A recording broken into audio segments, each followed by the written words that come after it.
D1 baseball right now projecting them as a 2 seed, still in play though to potentially host as a 1. Yeah, I think if they can roll this thing out, they got 5 more games. They can get up to that 15-16 win mark. That puts them in the top 16, which would give them a host spot in Norman.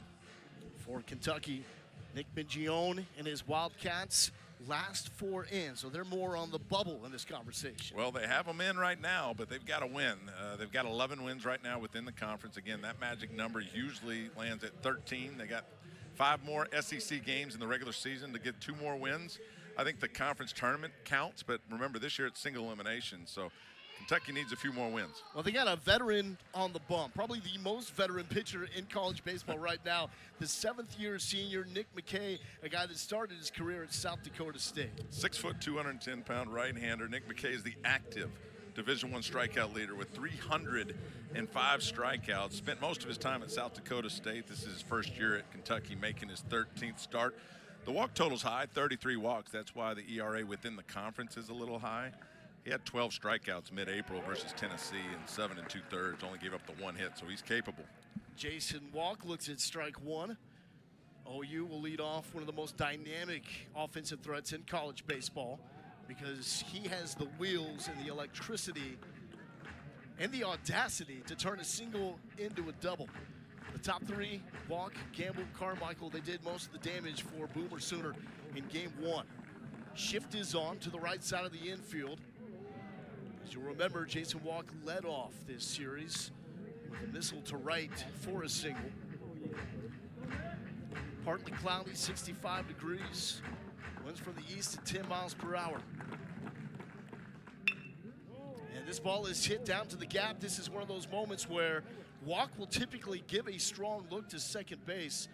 He's not the biggest dude, Todd, but he can make things happen.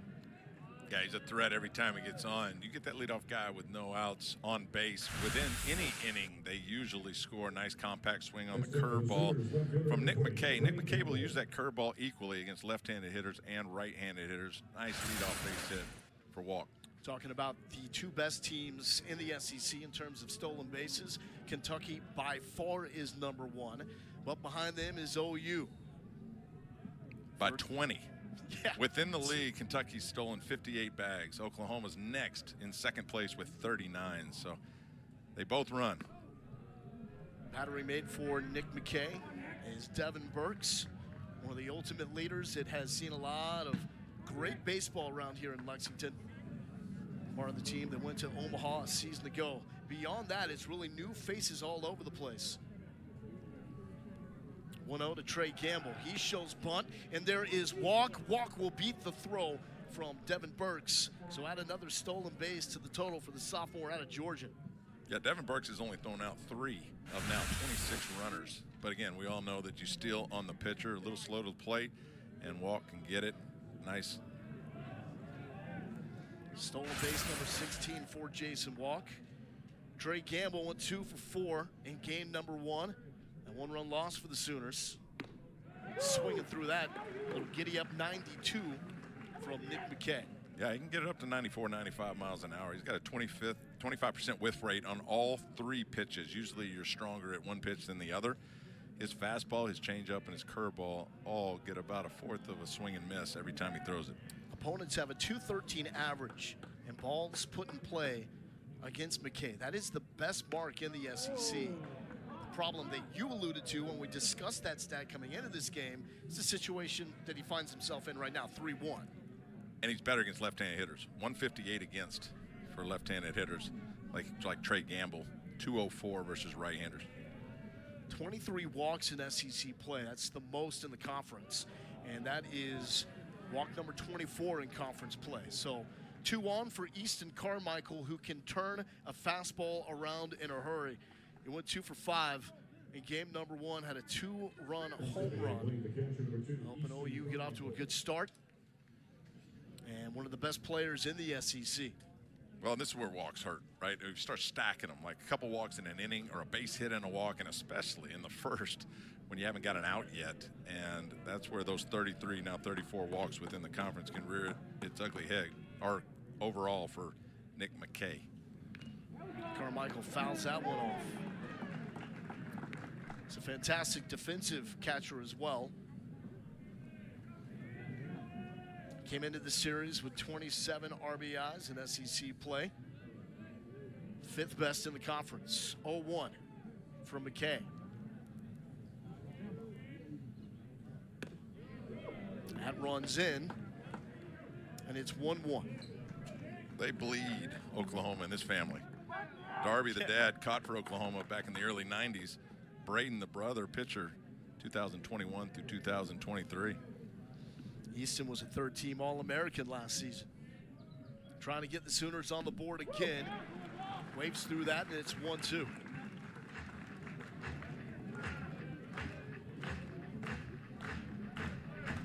He's been on a tear, had 2 home runs in the 2nd game of the most recent series for OU against Ole Miss. One of them ended up off the scoreboard. Fights this one off. And Todd, 2 very good teams when it comes to 2-strike approaches. Tough to put these guys away. Well, and I like the fastball right there because as a hitter, you're thinking off speed, guaranteed, 1 and 2.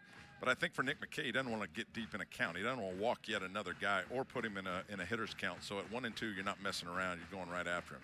Now he may have to do something different. But that first pitch right there, fastball, was good.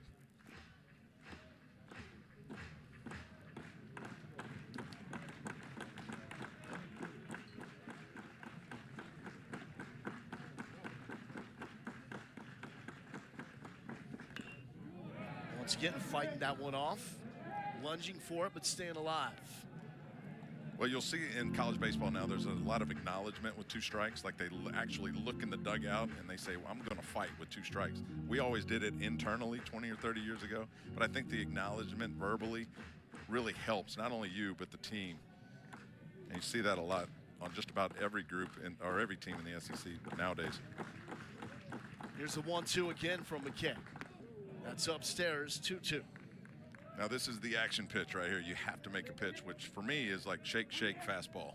Because you try to off speed and you don't get a bite on it. Now you're in a position where you have to pump a fastball in there with nowhere to put him and nobody out. Tread lightly around Easton Carmichael. Case in point, that's hit hard and under the glove of Tyler Bell. Oklahoma will wave Jason Walk around. The throw into 3rd, not in time. And advancing to 2nd off the throw is Easton Carmichael. And the Sooners are cooking 1-0 OU. 3 straight great at bats to open this game for Oklahoma. Jason Walk with the single in the gap. Then Trey Gamble draws the walk. Easton Carmichael gets one right past the shortstop Bell. Scores the first run, and Carmichael able to take 2nd on the throw that went to 3rd base. 3 RBIs now for Carmichael in the series, as this will prompt a visit to the bump. Dan Roselle, pitching coach for the Kentucky Wildcats. Yeah, it's an Oklahoma offense where it's a lot like Kentucky in the way they try to beat you in multiple ways. They preach chaos, and we saw that with Jason Walk. He was able to lace that ball into right center field, get on, take 2nd base. What does it do when you have an offense that puts that much pressure on you? Well, clearly as a pitcher, when you've got to split your attention between home plate and whoever's on the base, it matters, makes a difference, you know. And for right now, especially getting that leadoff guy on with no outs, Jason Walk, who's a threat to steal, which he did, and that just puts more thinking going on for Nick McKay. Hit well, but well foul from Jackson Willits, the 4-hole hitter. His dad, Reggie Willits, is the associate head coach and in control of this OU offense as Skip Johnson handles everything on the pitching side. And it's up to make it 1-1. Sophomore from Fort Cobb, Oklahoma.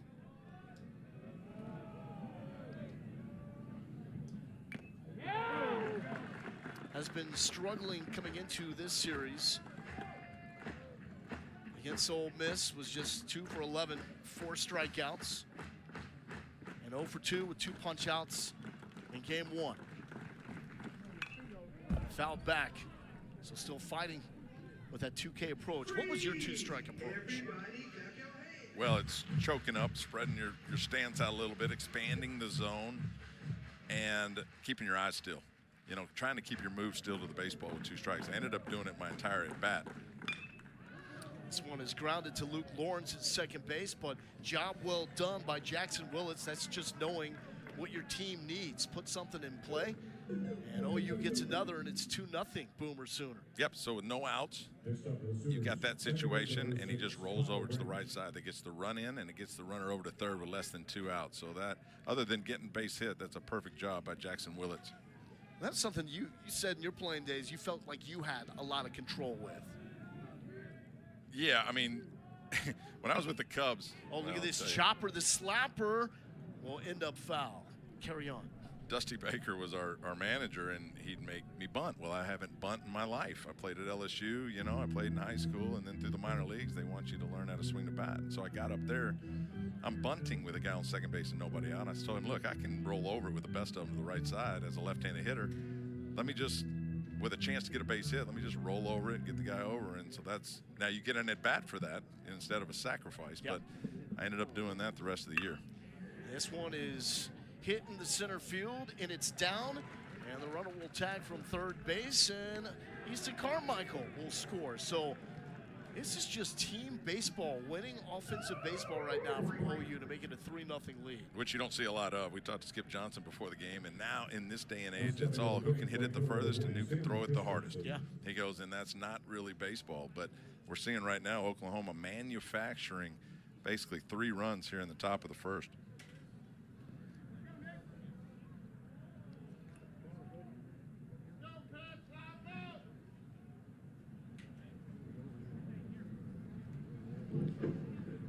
So making some adjustments, or do we have a challenge here?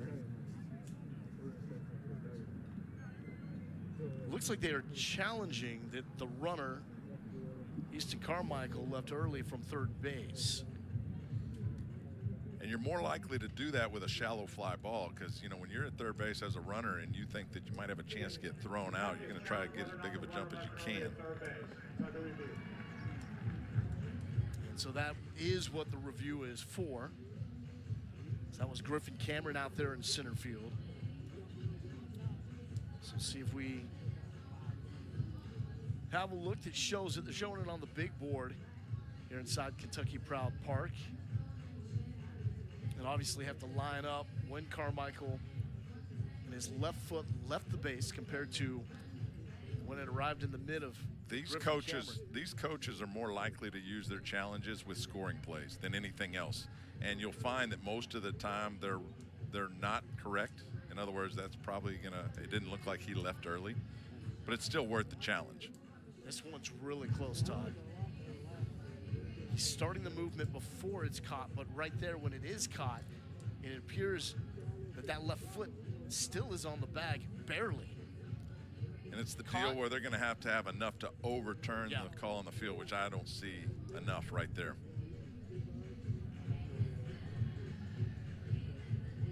But it looked like it was going to be a close play at home. I mean, you know, the center fielder coming in and then make that accurate throw. And so as a runner, you're trying to get, I mean, that is a perfect jump as long as they don't get him for leaving early.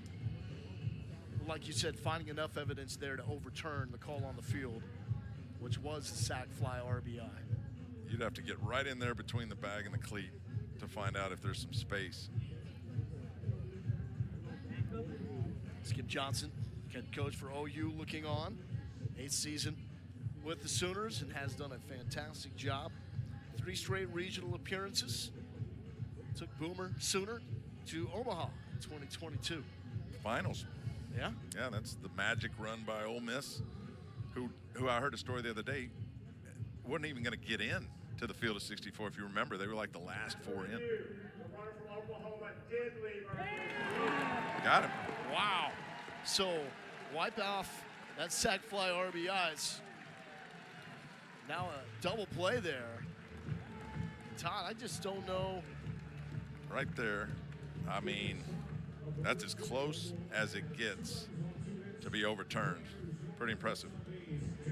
OU still does get 2 on the board. Kentucky will try to answer here at the bottom of the first.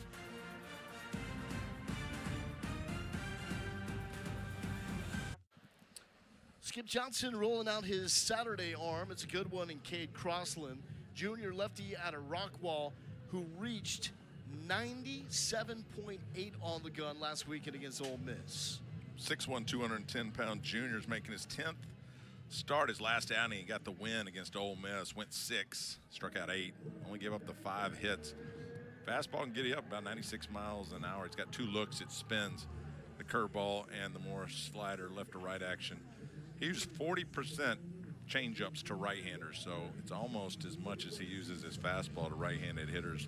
Changeups in the low 80s. Equally good against left-handed hitters and right-handed hitters at about a 260.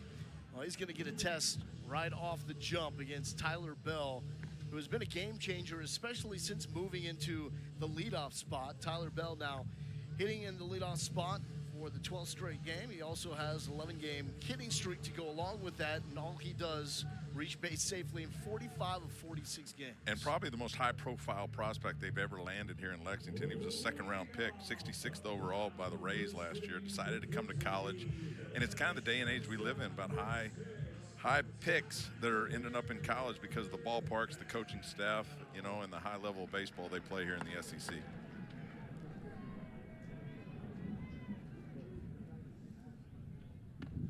Looks at a first pitch strike.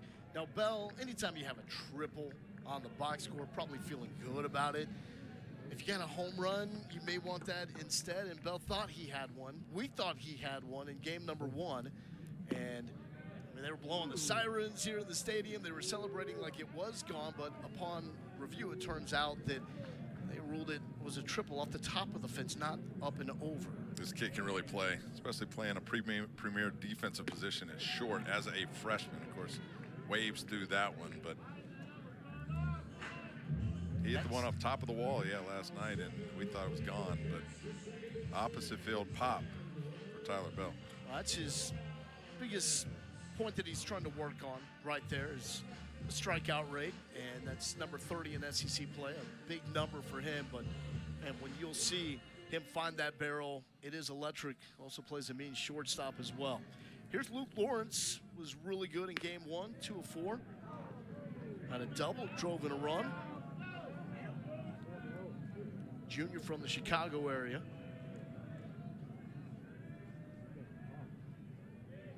Lefty on lefty matchup. Trying to work out. Does not get the call, and it's 1-1.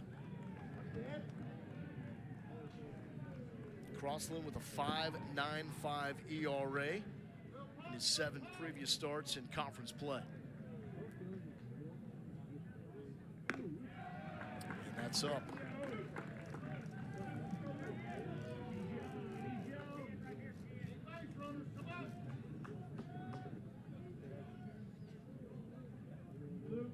Crossland throwing to Easton Carmichael. Check swing, and it's strike 2. This is where you'll see the thud on the chest. I got you.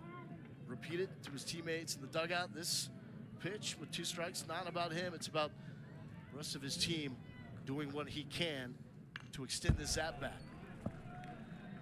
Yeah, and this is a tough matchup, lefty on lefty. I was a left-handed hitter, and so I spent most of the at-bat looking up the middle the other way. I didn't try to pull these guys until you got in a plus count. Now at 2-2, you keep that right lead shoulder in, you look up the middle the other way, stay on that slider that moves away from the barrel. And that's why you see him getting jammed right there, because he's protecting against that slider that's going to be on that outside corner. If you have any thought in your mind you're going to pull it, you wave through the slider, and you might not even hit the fastball. And so this approach right here where you just said acknowledge to the dugout, you've got to have a 2-strike approach, and that's the thought process going on right now. And in that breakout 3rd inning where they scored 4 in game 1, outstanding ABs with 2 strikes. So the way they say it's almost like bull riding, 8 seconds. When they get to 2 strikes, they want to think 8 in terms of getting the at-bat to 8 pitches. And Luke Lawrence is doing his job here, looking for the payoff with a full count delivery. And what a job right there at the signal back to his dugout. I got you. Well, the umpire certainly didn't get him, because I don't know where that was. I don't know. You think he should be running the other direction? Yeah, that was tight. Wow. There's Coach Mingione, one of the best in the business, 2-time SEC Coach of the Year last season and his first season on the job. also National Coach of the Year in both those campaigns. Does a fantastic job of turning selfish high school kids, and you got to be selfish to be good at baseball, into unselfish energy on the field. I mean, his teams just always have the same personality, just love each other, pull for each other. He's got these sayings. He makes them, you know, we were on the field earlier, he's making them recite them back to us, you know. And just an outstanding human being, Nick Mingione, and two-time National Coach of the Year in the last 8 years. I mean, that's incredible. And this is a big human being up to bat right now. Cole Hage, talking 6'3", 240, from Fargo, North Dakota. Went to Columbia, was an Ivy League star. Now is a beast here for the Wildcats. 11 home runs on the season. He's the team leader in that department. So when people try to put this Kentucky offense in a box and they look at the stolen bases, the sacrifice bunts, which they do a lot of, they try to say small ball, but that is not the case. When they have guys that can grip and rip, they have the freedom and the green light to do so. And top of the list this season is Hage. Well, they're going to do whatever it takes. Yep. They can pop some homers, but they're fourth in the league in doubles and triples.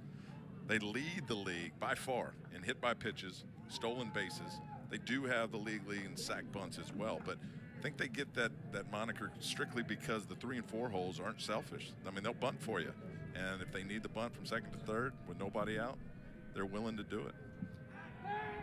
Crossland will pay some attention to Luke Lawrence over there on first base. Is it different when you come in to play a team like this? Like OU, this is the first series ever against Kentucky, seeing this specific style of baseball. Well, I think we've gotten away from small ball, you know, like we saw Oklahoma pull off in the first inning with the bunts and the, you know, move them over, sacrifice, get them in, that type of thing. It's more of an unselfish approach like we were talking about, you know, at the plate. I'm not trying to hit a 600-foot home run. I'm just going to do whatever it takes and put the ball in play. I think you said it. Both teams do a great job of that. 3-1 for the lefty.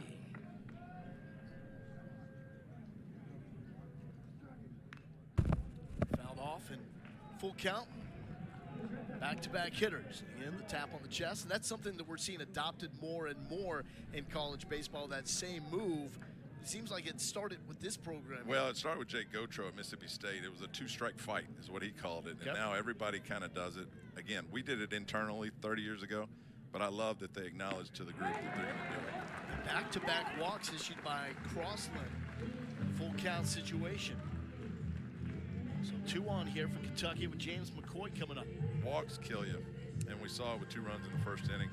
There's a direct correlation to how many walks you give up in a season and what your record is. You can look at a lot of different stats, you know, home runs, giving up, whatever.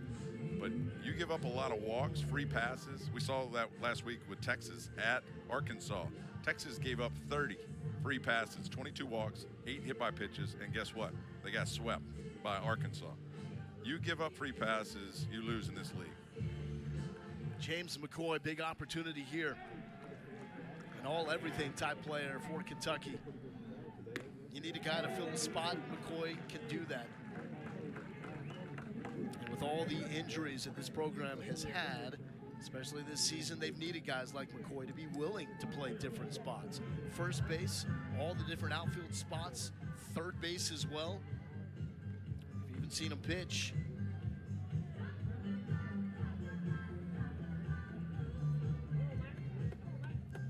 Two for 3 with a run driven in. Strikeout and the stolen base in game number 1. Huge win for Kentucky against OU.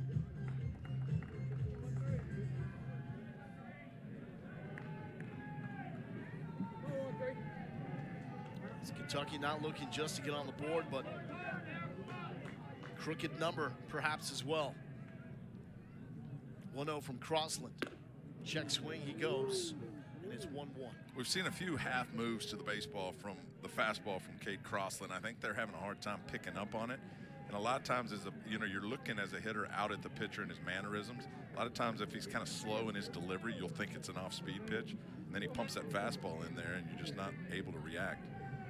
He uses his four-seam fastball 55% of the time in SEC play. That's a high usage number for the four-seam. And then throws a changeup off it Not quite as much, but Well, the only way the changeup works is if it's got the same arm action as the fastball. So Trevor Hoffman, the best to ever do it, yeah. you'd face him and it'd be 96, 97 with the fastball, and then it'd be 79, 80 with the change, and you had to guess because his arm action was the exact same. And there's another hit by pitch, 130 now for Kentucky. That is 2 away from tying the program record. They take immense pride in this, and we see why. It's now 30 of those hit by pitch in SEC play with 2 strikes, Todd. 75 hit by pitches on the year for Kentucky, and it's not like you lean over the plate or you actually run across plate and try to get hit. It's just the mentality that you're not going to move. And I know as a hitter, a lot of times, you know, your initial reaction when you see a ball coming at you is to get out of the way, and I did a lot of that. But I think the mentality now for most teams is I'm staying in the box. They use wiffle balls in fall to throw them at them so they won't get scared of it, right? They practice this stuff. And so the idea is I'm just not going to move and flinch when the ball's at me, which is your natural reaction. And the result is 75 hit by pitches this year for Kentucky, and they've led the league the last 3 years. It's incredible. This is overall now at 130. Include non-conference play as well. Oh, that's right, 75 within the conference. Yeah. Which is double the next team. Now here comes Skip Johnson. This is something he talked to us about, the issue with Cade Crossland, the big inning. He's got a problem in not slowing himself down when things are going bad. And it's usually just one inning. I don't think Skip Johnson thought it would be the first inning in this situation. When things are going well, you have, both as a pitcher or as a hitter, it's real easy to slow things down, you know, and you're under control. That's when they call it the zone. You feel good about yourself. When things aren't going well is when everything starts speeding up. You're exactly right. And so that meeting is just to calm him down, calm the heart rate down a little bit. 2 walks and a hit by pitch in the last 3 hitters for Cade Crossland. And he's got to use that fastball more and now just dial back into the zone and hope they hit it at somebody. You keep dancing around the zone, you're going to get yourself in more trouble. Caius Gargett is the man that will try to cash in. 2 for 5 with the bases loaded this season. Was 0 for 3 with a couple of strikeouts in game 1. Had that huge collision that we saw down the first baseline with Kyson Witherspoon. This is a power-packed young man. First pitch swinging, and it's strike 1. Yeah, you talk about power-packed. I love this stat about him. He held the youth world deadlift record at 10 years old. And then, same kid, takes his dog around the country on dog shows. Unbelievable. That's being well-versed. And then he ran over Kyson Witherspoon last night on first base. So. And oh, by the way, you're a star in the SEC. That's right. A lot going on for Caius Gargett.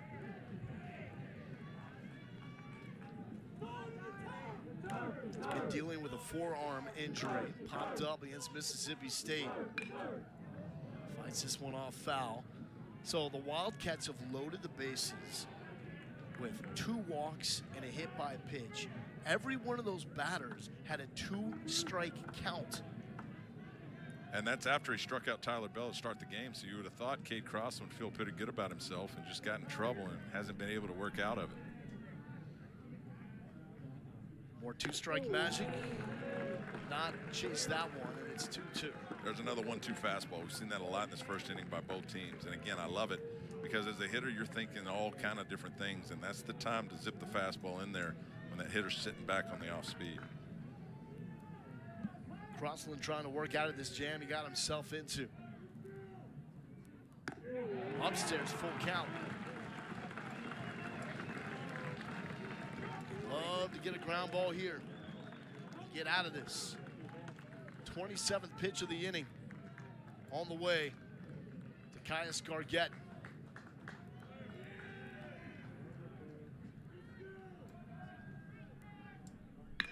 Gargett to center field. Jason Walk is there. Lawrence will tag. Hage takes third, and Kentucky is on the board. But Cade Crossland delivers a strike, got an out, which is huge. We talked to Skip Johnson about that. We talk more about it later. He's a scratch bowler, Skip Johnson. So I asked him, like the third roll in the 10th frame when you're going for a 300 game, which Skip Johnson's done 10 times, Crazy. That pressure of having to do it is exactly what you saw right there. I've already walked 2 guys, and I've hit a guy. by Cade Crossland. Now I got to deliver a 3-2 fastball. I'm going to walk the third guy and put the fourth guy on in a row, and he comes up with a strike. I mean, that was a lot more difficult than it looked. It's just really impressive. Again, that was another two-strike approach. Kentucky knows who they are offensively, and they embrace this do whatever it takes style of play. Pat Herrera steps in, 1 for 3 with a strikeout in game number 1. He wore 1 as well, and it's great to see him back in the lineup.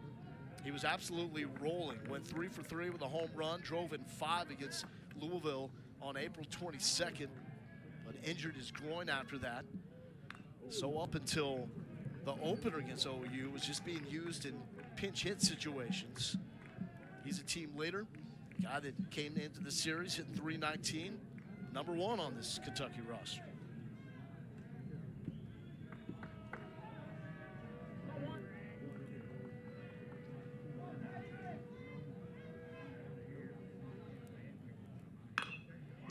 This is hit to right field. Sam Christensen trying to come on. He will not get it. It's over his head. 1 run scores. Gargett is booking it from first base, and on his way to third is Herrera. He's in the Wildcats do it again.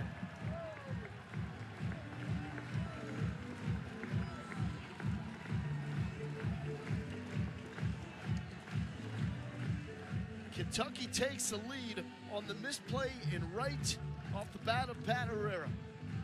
Well, the misplay came second. The first thing was the read. Sam Christensen had a tough time reading the fact that that ball got in on Herrera and is just able to put it into right field and late jump at the baseball. And then when you make an attempt to try to make the play, you can't keep it in front, or he hit it off the end of the bat. Same result, just looks like the swing's going to get to him, but the ball doesn't.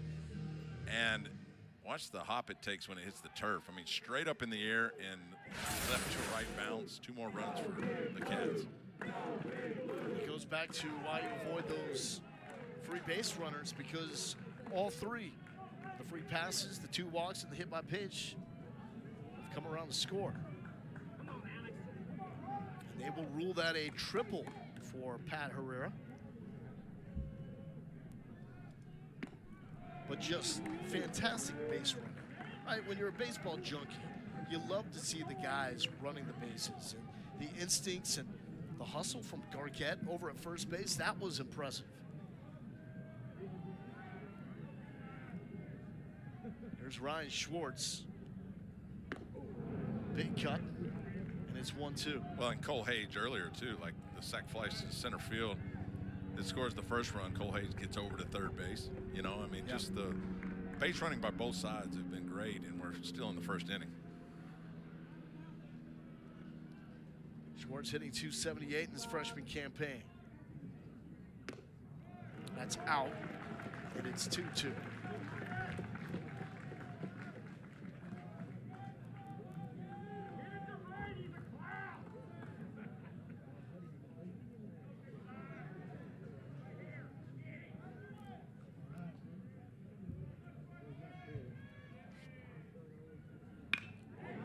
Well, left field. This is down. Kentucky scores again.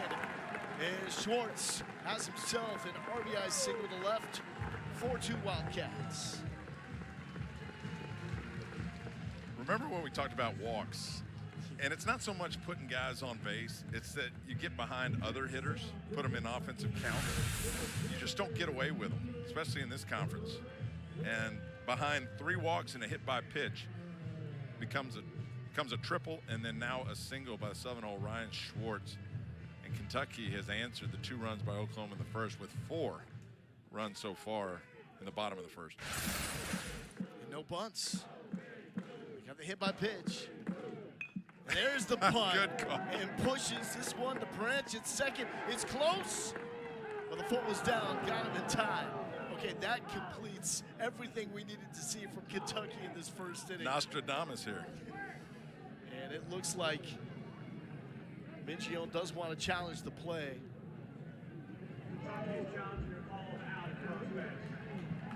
That's a hard deal to do. Bunt it, pull the bunt, because the pitch has to be there. Like in your mind as a hitter, if you predetermine what you're going to do with the baseball, whether you're swinging or bunting, it's very difficult. But if I'm telling myself I'm going to pull bunt this and it's not the pitch to do it, you end up getting yourself out. But that was actually a great bunt. He did get him.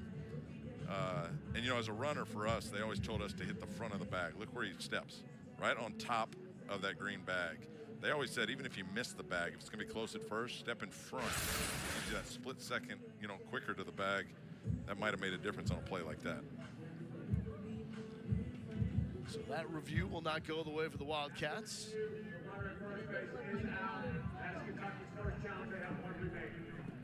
But I think Mingione will take the overall results from that first inning. All smiles after his Wildcats put 4 on the board.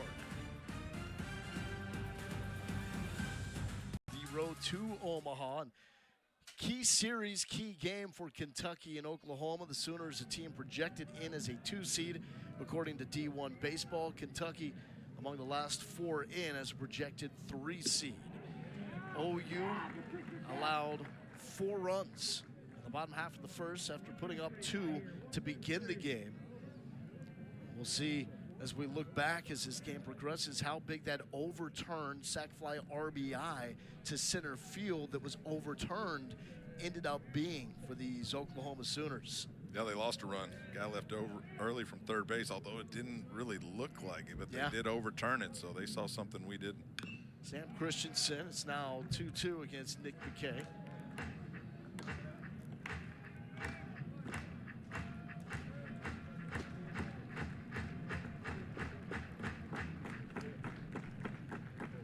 Shift is on, and the numbers will back it up because he is pull heavy. That ping pong's off the glove of Luke Lawrence, and hitting through the shift with the deflection is Sam Christensen. These are the projected national seeds. So we're talking the top 16. These would be the regional host. What stands out the most to you as we get close to Selection Day? The fact that they've listed 7 SEC teams in the top 9 as potentially being a top 8. Now Tennessee's 9 right there, but they certainly have a chance to get within the top 8. So would they let 7 SEC schools out of 8, and they just picked them off? They got Christensen at first base. McKay nailed him. So Christensen gets on and then quickly trots back to the dugout. What a move. Got him off balance. You saw his upper half kind of leaning towards second base, and that's why they told us take it seriously, like stay balanced as you get that lead and go heel click to heel click. You don't cross over, you don't do anything weird, because the second that pitcher fires it over there and you're off balance, you're out. So now Mason Hamlin with no one on. And he's down 0-1 to Nick McKay. So if Oklahoma does have a chance to be one of those top 16, this is a series they gotta have. They've got 5 more games. 2 more here, and then they finish with Texas at home, which is no picnic. Yeah. But they definitely have an opportunity to host a regional as a top 16. Oklahoma won't make the top 8, but you know, and hosting's huge. We see it. Like Arkansas, for example, they're 30-3 at home. Yeah. LSU is 11-2 at home in the SEC. So home field advantage matters. Bell will not make the play in time as Hamlin has himself an infield single. Wow, does that pickoff hurt now? Oklahoma's already had the misfire at third base where he left early, and now they had a pickoff. So when we talked about great base running, now it's hurt Oklahoma. It had first and second, nobody out, instead just first.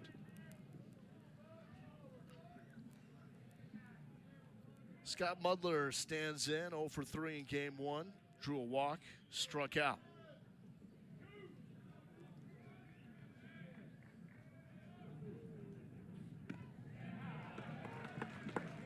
Mudler is Carmichael's backup catcher, but play in the DH spot here today. OU has had to switch up their lineup with Dayton Talkie out with an injury. Broken bone in his leg. Suffered that after a 2-home-run performance in the series opener against Georgia. But Kentucky's like, don't even talk to us about injuries, because we can go on and on and on. Yeah, Nick Mingione told us they've had everybody healthy at the end of the year, last couple of years. This year, 7 guys they depended upon have been out. McKay looking for that spot, will not get the call, and it's 1-2.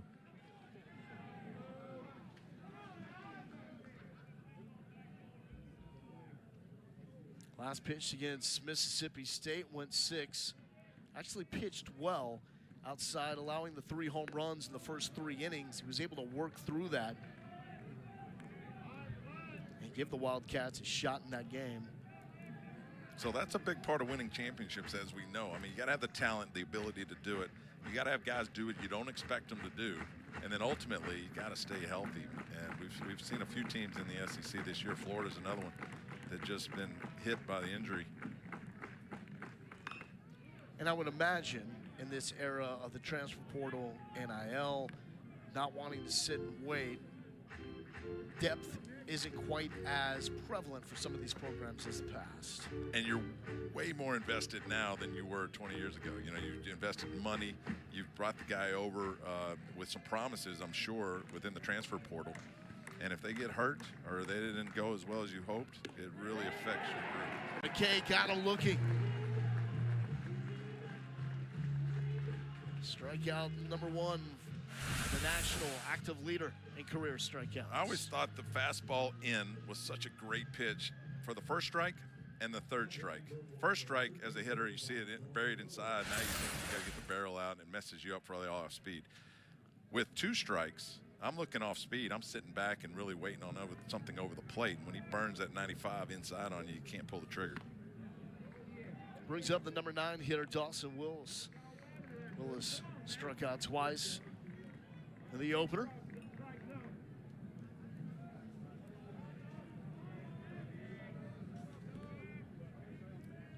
But has some wheels, 15 stolen bases, so he needs to put this thing in play to make something happen.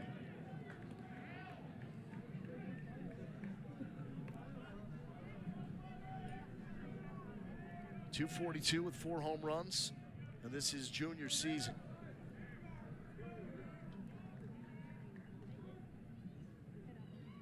JUCO transfer out of the state of Louisiana. Looks at strike 1. It's 2-1. From Ruston, Louisiana. Hour down the road from my house. We had some battles with this group. His dad, Chris, the Willis family, and 10-year-old travel ball. 10-year-old travel ball. That's the peak of travel ball. Absolutely.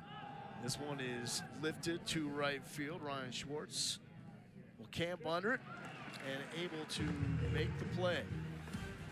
So Sam Christensen got on, but Nick McKay was able to pick him off. Nothing on the board there for OU. Florida's been on. My goodness, they got swept 3 of the first 4 weekends of the SEC. Since then, they've swept twice, won their last 4 series, and then gets the opening win against Texas. So I don't know that that's an upset. Florida's been playing great. Yeah, don't want to mess with the Gators this time of year. Here's Devin Burks leading off for Kentucky after the Wildcats put up a 4 spot in the first inning. Got to Cade Crossland, or maybe Crossland got to himself. A couple walks, hit batter, loaded the bases. And Kentucky just played winning offense to get those 4 runs across. But I think it is important to point out that the #1 team in the country has been beat 4 SEC games in a row now. Yeah. Remember, Texas had a big series against Texas A&M 2 weeks ago. Maybe a little headache since then. Go to Fayetteville, get swept, and then lost last night against Florida. So Texas and OU, the 2 newcomers in the SEC. And in the case of OU, some matchups you've never seen before, like OU, Kentucky. And in the case like Texas, some matchups that you don't get to see often enough that you should see every year. Texas, Arkansas, Texas, Texas A&M. This conference is ridiculous. I'm sure that's not breaking news to you, Todd, doing your thing at LSU back in the day, but I don't know if there's ever been this big of a gap between the SEC and every other conference as there is right now. Well, what is there, 30 Division I college baseball conferences? Last year in Omaha, only 2 were represented. We had 4 ACC teams and we had 4 SEC teams. And the SEC has dominated the national championship over the last 7 years, winning 6 of them. And another walk, so that's walk number 3. Devin Burks is on. So this is the D1 Baseball Top 10, and it is very heavy with SEC and ACC. Can you even pick a favorite? When you look at that, is there one team that you're like, this is my team? Got to put the chips down on one. It's these guys. I'm on the Arkansas bandwagon. I just really think they got a real ace in Root. They got Gage Wood back from injury. I mean, he's been dynamic, and they stack him and Gackle in one game. That's almost unhittable. Beidle Shees, the ace from Ohio State last year, is their number 3. The bullpen's crazy good. The offense is best in the country good. They got 8 guys. I love the OPS stat. That shows you the combination of patience and power. You either have one or the other. They have 8 guys with an OPS above 1,000, 1.0. I think I could watch Aloy swing a bat just on repeat over and over. And as soon as Vahiva cuts down on the strikeouts, he's a complete package. But, I mean, he plays shortstop. He's a big kid, hits the homers, hitting for 100 points higher this year than he did last year. Yeah, Vahiva's a player. And the brother's not too bad either. Dalavan, the leadoff guy, 5'9", 190, uses all fields, hits for pop as well. That's a kid pick right there with the Arkansas Razorbacks. 0-2 count here to the leadoff man, Tyler Bell. That walk, by the way, issued to Devin Burks. That's now 4 free passes. They've all been in 2-strike counts.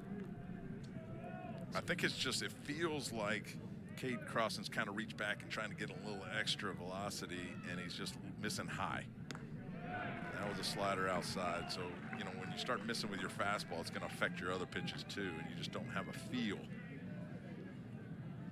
He's got to pay attention to Burks over there at first. Even though he is a catcher, the man can scoot to the 13 in the stolen base category this season.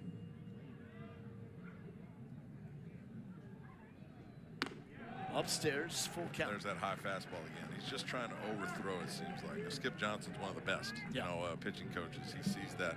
That might have been part of the conversation last inning, but there's activity up in the OU bullpen. Now 5 full counts for Cade Crossland. This at-bat will continue. Gavin Jones is up for OU. He puts himself in these high leverage pitch counts like 3-2. You have to throw a strike, and not only that, everybody in the ballpark knows a fastball's coming because he struggled with his command.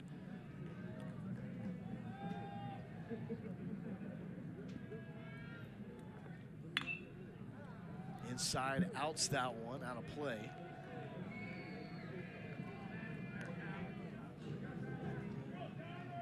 What can be a left-hander's biggest asset can also be his biggest liability. So he's staring down Devin Burks, who can run, leads the nation in stolen bases for catchers. And so you're looking right at him, and as a runner, I always thought you could distract the left-hander a little bit.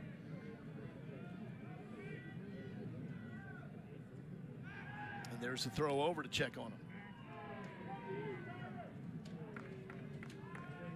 Trips you up a little bit when you look at a catcher and you see stolen bases like that. But he can move. Big lead there at first base for Burks. And that hits him. And so now Kentucky is 1 shy of the program record for most hit batters in a season. And that is yet another free pass issued with 2 strikes. So you walk the 9-hole, that's the first problem. And then you hit Tyler Bell, who you struck out back in the first inning. And you see right there, that's it. Again, when you lead the league in hit by pitches, you think they do something special. They really don't. They don't lean over the plate. They're not inviting fastballs middle in, but they just don't move. And, a lot of guys can avoid pitches like that. They stay in there and take it. Infield is now in for Luke Lawrence. It was the first batter that Crossland walked. The bunt is skied, which is not what you want to do, right into the midst of Crossland. So I've always thought everybody knows you're going to bunt, especially if you're Kentucky. And so get it squared around early, put the barrel at a little bit of an angle. So if you do foul it off, you don't pop it straight in the air. But the main thing is getting set up. If you're trying to trick everybody and be quick about it, that can happen. And so watch, all within one motion, he turns, and it was a high pitch, so that's a tough one to bunt anyway. But there's some things you can do as a bunter that make a difference. Which is interesting because watching Kentucky, when they sack, they typically show pretty early. Now you got to mess with Cole Hage. And what's amazing? Again, 20 years ago, we didn't even practice bunts. You just were asked to do it, and you did it. So now, but nowadays, you'll see in batting practice, they're behind the screen. They might get 50 bunts in every player. So they've definitely worked on it. 1-0 here to Hage. Runners are going. The double steal will work. Burks takes third. Bell takes second. That was the makeup for not getting the bunt down. So now they're in a similar position as if he got thrown out. And what a great job by Burks. We told you he's got some speed for a catcher. And with the right-handed hitter just distracting Carmichael enough not to be able to make an accurate throw to third base.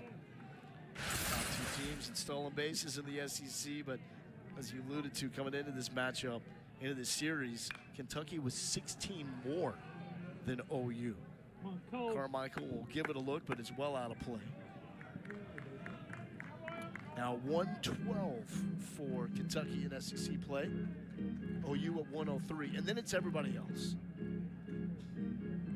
Well, that's an overall number. There's no way they've stolen 112 within the league, but I love doing it within the league. I think the league number is like almost 60 stolen bases within the SEC because you're playing the best of the competition. Hage up the middle. Kyle Branch will throw to first, but Kentucky is able to plate another run across.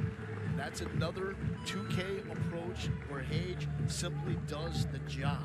And your three-hole hitter that could probably bench press the entire team, you know, that probably is looking to hit the ball out of the ballpark, just does his job, lets the ball travel in, gets jammed if he has to, gets another run across for the Cats, 5-2. I don't want to call you old school, but for a guy that loves baseball played the right way, is this impressive to you to see Kentucky, the way they manufacture runs? Yeah, and they can do just about anything. That's why Nick Mingione tells us like it's a whatever it takes offense, and he's right. You know, they banged out 90 home runs last year. They kind of got, you know, they get this label that they're small ball because I think strictly because the 3 or 4 will bunt. Yeah. That's why. But they can do just about anything to put pressure on you and hurt you, and we've seen that today. 5 runs, and we're not even out of the bottom of the second. There's McCoy. McCoy out in front. He was hit by a pitch his first time up, came around to score. It's a lot of stuff that Kentucky does that have been forgotten. Nobody really steals bases anymore. Nobody really bunts in the second inning. Kentucky will do it all. 0-2, this has been the issue for Cade Crossland so far today. Not getting to these two strike counts, but finishing from there. 95, so had some juice on that, but not a competitive pitch to James McCoy. I love what Nick Mingione told us before the game, too. Like, it's creating a culture here at Kentucky. That's why you see all the kids out there before the game starts. They're trying to develop. These might be players for us. They might be fans for us. But we want them to love the University of Kentucky. And so we've got 100 kids running around before the game. You called it chaos, and it was. But that's what he does, and that's the kind of the focus. A lot what Skip Bertman did when he first got to LSU. You know, just focus on the little things that make a difference and bring the people out and enjoy the game. And again, there was no secret as to why Nick Mingione brought this program to Omaha for the first time last year. 2-2 to James McCoy. And McCoy is down on strikes. Crossland is able to get out of that threat. But Kentucky does this thing off. That would be intriguing. Yeah, gosh, I think Mississippi State's 5-0 since they fired their head coach. But there's some examples, like Gary Henderson took Mississippi State to Omaha that year when they let their coach go. Alabama, a few years ago, Brad Bohannon leaves, and they went 13 of their next 19, made it to a super. So there's something to the team, whether it's they don't feel the pressure anymore of trying to save their head coach or they play better under a new guy, whatever the case may be. Mississippi State is playing really well. There's Easton Carmichael hitting in the 3 spot. Drove in the first run for the Sooners. Goes back in the first. Single to left.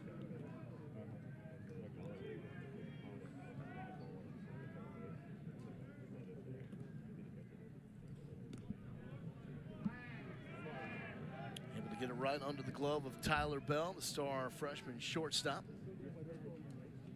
Nick McKay, 7-year veteran of college baseball. That's 7 the thing. years. You got to be old in this game now. That was the old Cops from Arkansas a few years ago. 7 years. Yep.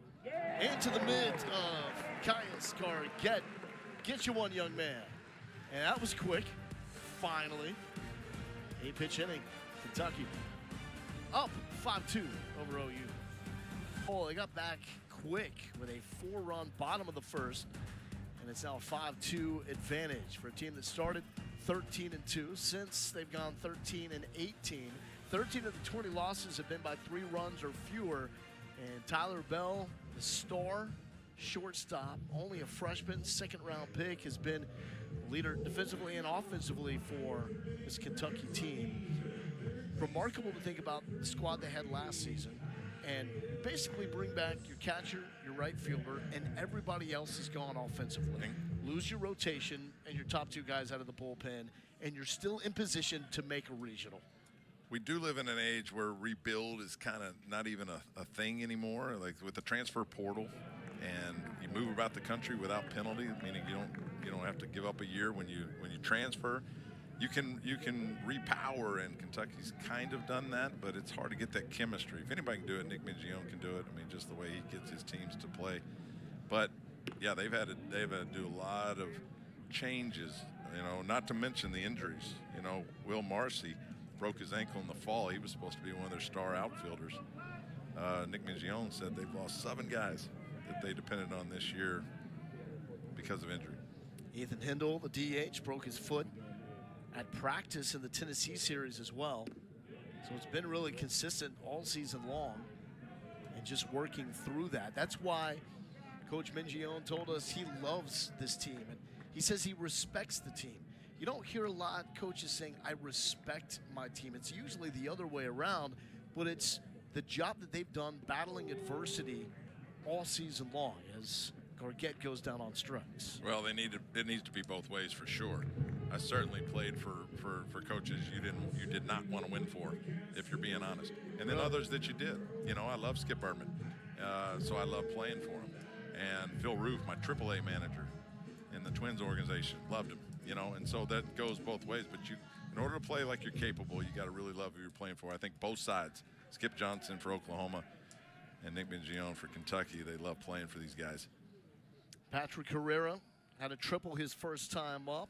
It was a misread by Sam Christensen in right field, and off the hop went over his head, allowed Herrera to motor his way to third base. 2 runs scored, and that gave Kentucky the lead at 3-2. Herrera also has been part of the bruised and battered Kentucky Wildcats. Has been going through the groin issue, so it's good to see him back in the starting 9 at DH for the Wildcats last night.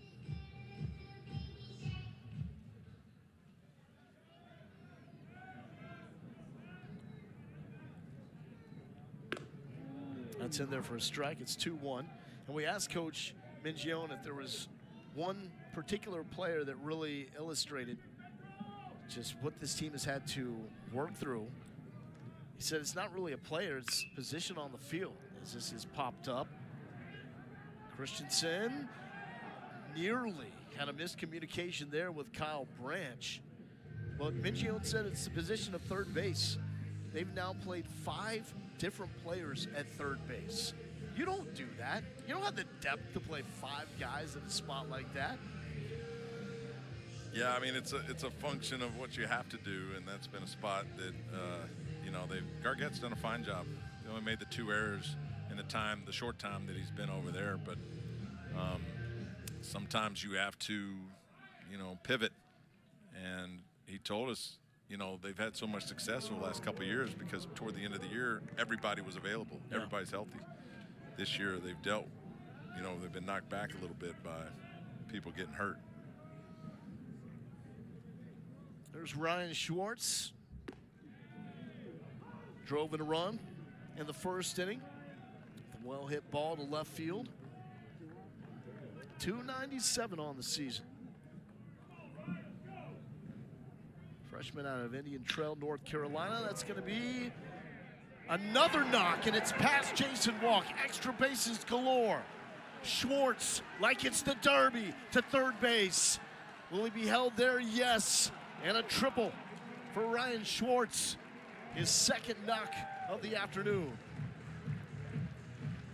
That's the second time we've seen Oklahoma let an outfielder let the ball get behind them. And you can't fault the effort by walking center field. But once you know you're not going to make that play, he tried to keep it in front of him and just couldn't. And a triple with 2 outs for the 7-spot Schwartz. Could have been inside the Parker. It looked like for a moment Mingione was thinking about waving those hands a little bit more. Shift is on here with Ricky Cameron. A mild one with third base, Dawson Willis playing in. And the pitch is in for strike 1.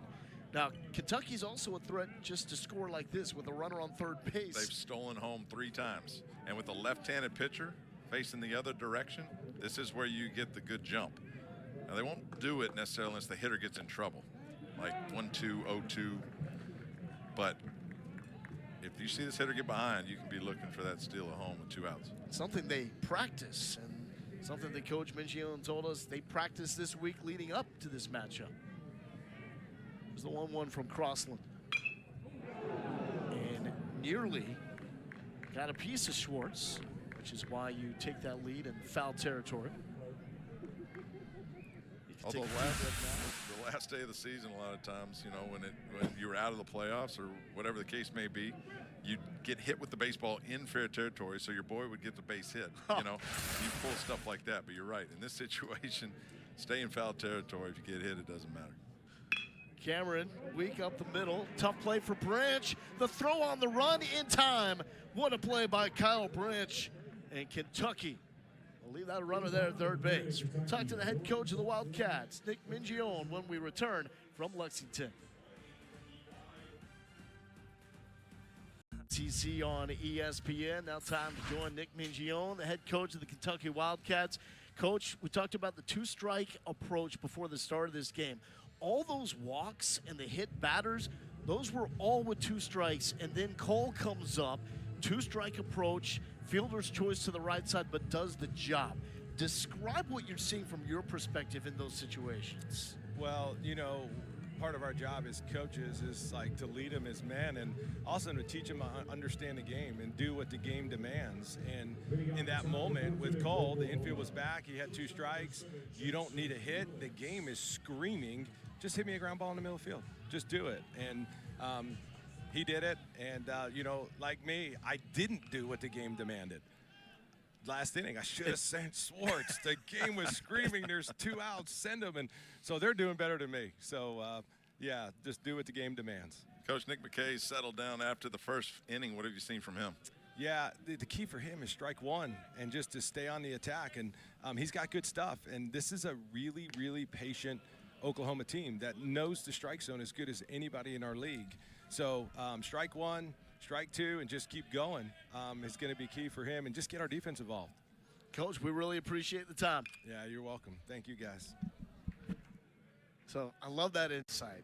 Did want to send Schwartz for the inside the park opportunity. The theory is with two outs is that if you hold him at third base, or like if there's a base hit with a guy on second and you hold him at third base with 2 outs, then you're depending on the next guy to get a base hit, you know, with 2 outs, which is not the high percentage deal. You'd rather send him, he might get thrown out, but it's more likely that you get a bad throw than you get somebody to do the job behind him. And so that's what he was saying. And probably took I didn't want to spend my question on that, but took a inside the park home run away from Schwartz, which would be memorable.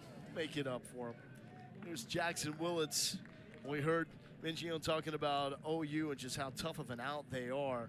They have the lowest chase rate in SEC play, meaning that they will not swing at pitches outside the strike zone. And this one by Willits is hit decently well out to center field with the speed of Griffin Cameron, no match for it. And there's 1 down. So when you talk about discipline as a hitter and you hear about chase rate, not swinging at bad pitches, what does that tell you about the approach of a lineup? Well, exactly the word you use, discipline.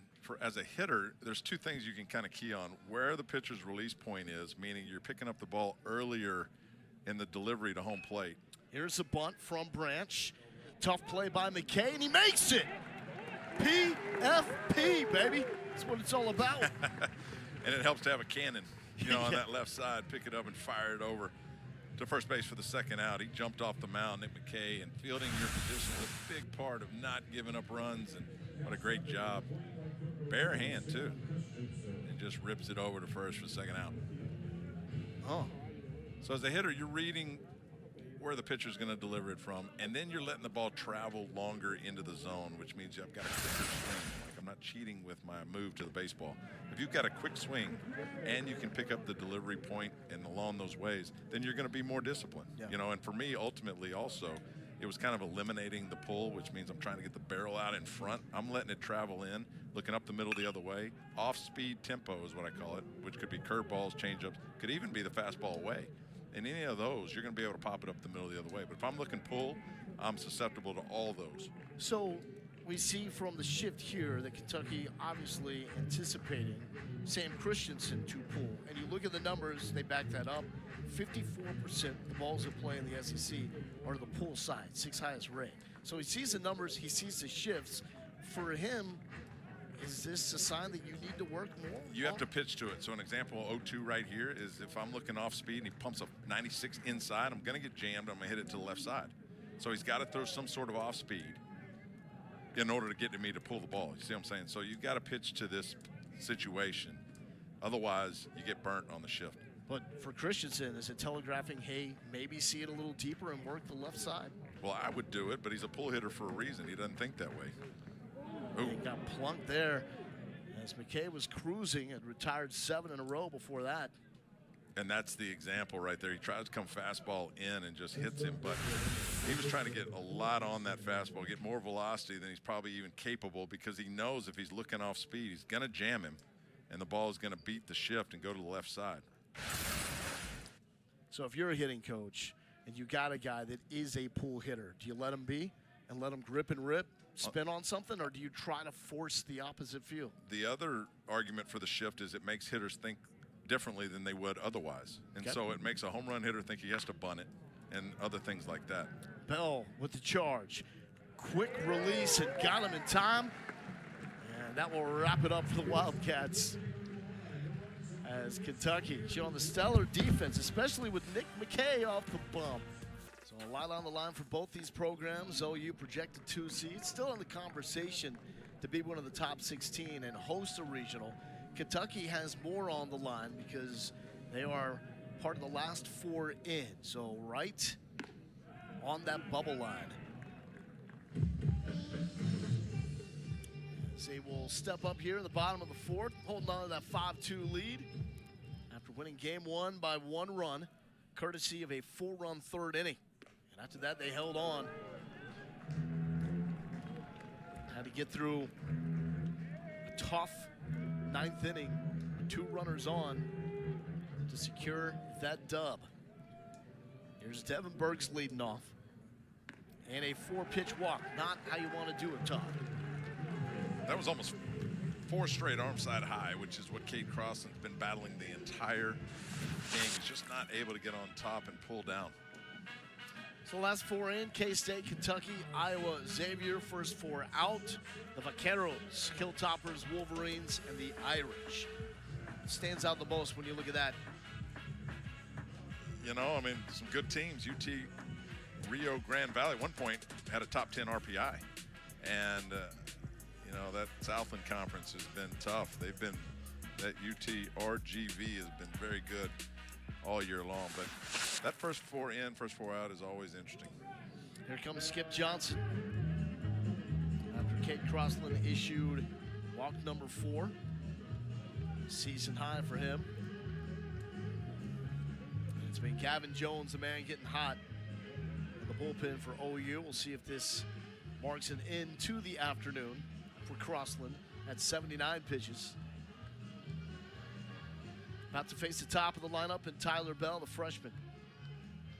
Yeah, the 4 walks and the hit by pitch is just too much to be able to survive right now, to keep going. And so for Skip Johnson, he sees it. Not Cade Crossland's best outing, just again was not able to command the zone and keep the ball low and in the zone. Everything was high. And Kentucky, one of those teams that will take advantage of everything that you put in front of them, and they have done that. So pitching change coming up. Looks like it will be Gavin Jones for the Sooners when we return.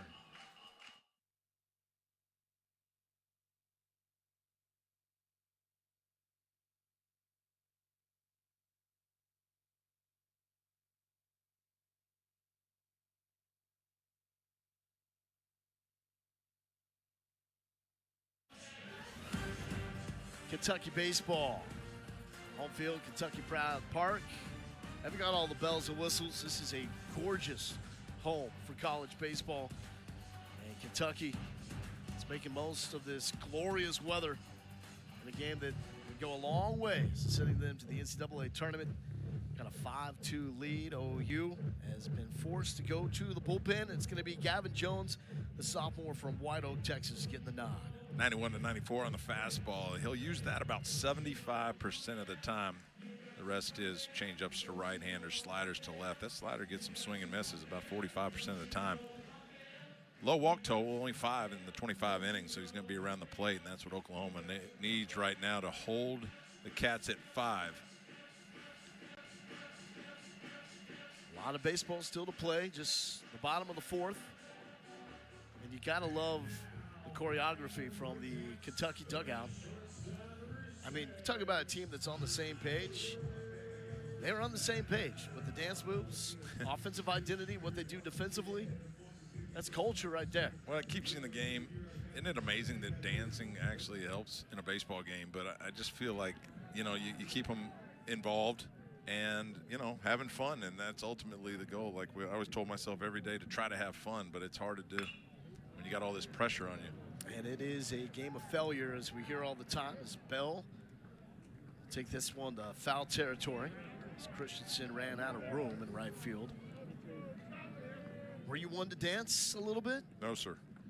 So then how did you make it fun for yourself? What was your mechanism? Success. Like anything I did well, that was fun. Anything that I didn't, it wasn't as much fun. But they have way more fun now than we did.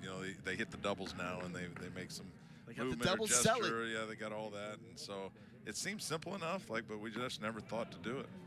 So the 10U travel team, did you allow them to do the double selling? We did dance, with the little kids, man. We tried to, now that we really tried to make it fun for them, because there's a high quit rate of kids playing this game, because it's a failure sport. You strike out 3 times in a day, you don't want to play anymore. Man, if you just stick it out and keep grinding, it is the best sport there is. Well, and that's my point, is it is a failure sport. If you understand that, then you know that the successes are so much more fun, because it just doesn't come around that often, and you got to fight through this thing, and at some point everybody is going to fail, and if you know that, it keeps you in the game longer. You talk to these 2 head coaches, and they truly understand that, and they have great backgrounds that allow them to bring out those life lessons in the game of baseball. Well, so for Mingione, I made the comment to him, it's like talking to Augie Garrido again. And then for Skip Johnson, he coached under Augie and learned a lot from Ken Ravizza, who was, before his passing, one of the best minds in terms of the mental side of the game of baseball. And Skip Johnson knows perfection. He's had 10, he's told us, 300 games in bowling. And he's more proud of the 2 800s he threw in 3 games of the bowling. Now, I don't know all the bowling lingo, but talking to Skip about that, and then translating that to his pitchers, about dealing with pressure, about loosening your grip, certain other things that he can carry over to his pitching staff from what he did all his years of bowling. That's in, and it's full count. Gavin Jones to Tyler Bell. It was his dad that raised him bowling, and until his father's death in 2011, every time that Skip would bowl a 300, he made sure to call his pops, and Dad was always proud. And this is hit to Willis to second, and there's a double play. That's how you get it done. 5-4-3 variety. That was a great job right there by Willis at third base. How about these rings? We've got them right in front of us right here. Skip Johnson, one is an 800 bowling day, and the next one's a 300 game. And again, he had 10 of those. Pretty incredible. I love to bowl, but I'm not quite at that level. But once a week, we get out there and get after it. But man, you start talking to him about hunting or bowling, and he lights up. And he's great at both of those. Great at both. That's right. And baseball. He's Yeah, multi-talented. let's not forget about that aspect. Also learn how to deal with a little pressure and to literally bet on yourself. His dad would pay for his games and then also give him $5 and say, hey, go place a bet on yourself. And so there would be money riding on some of these games that Skip Johnson himself had laid down. And the message was, believe in yourself. I mean, he uses all this lingo like ringing the 10 pin, and like the lane is slick except for one little spot, and he knew where that spot was, and so he'd aim at it. So when it hit that dry spot, it would catch. You know, I mean, it's fun talking bowling with that man right there, Skip Johnson. Give me a pitcher and some bumpers, and I'm having a good time. That's right. Here's Willits, and that will take care of Luke Lawrence. So Kevin Jones does his job out of the bullpen. We'll talk to Skip coming up next.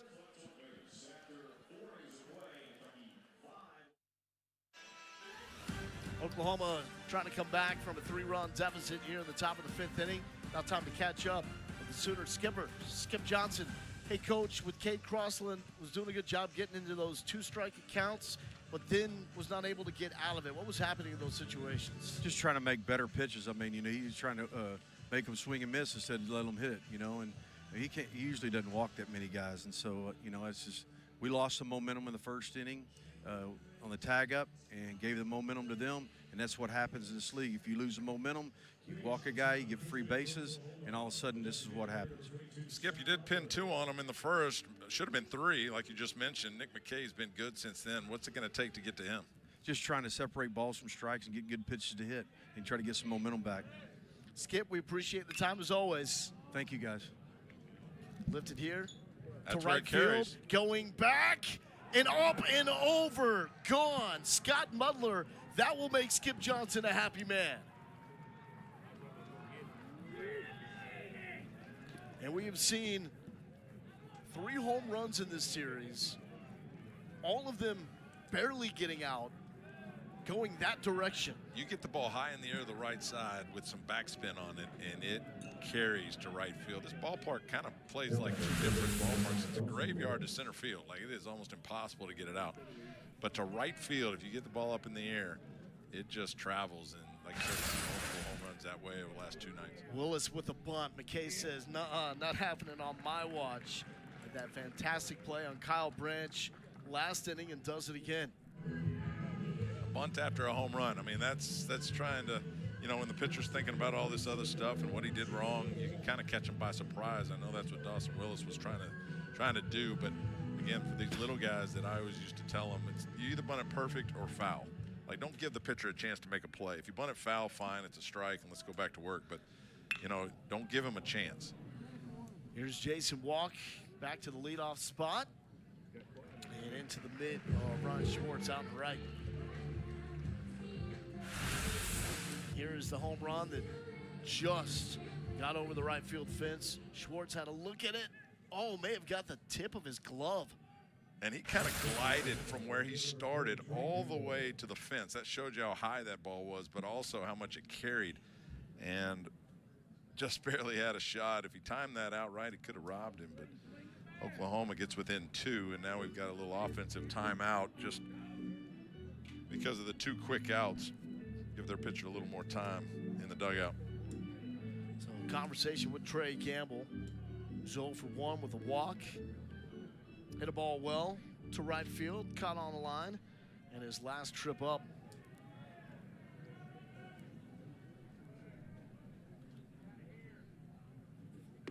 Would you categorize this park as more of a pitcher-friendly park in terms of the other ones in the SEC?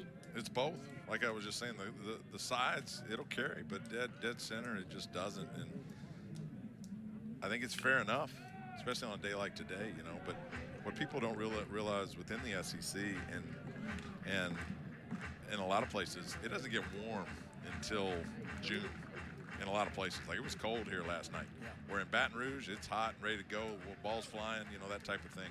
Or in Fayetteville or in Knoxville, that type of spot. Although Knoxville, you know, can be cold at times too.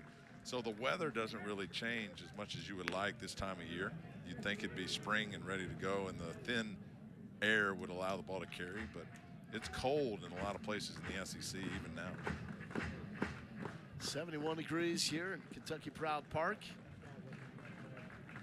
And a gorgeous day for baseball.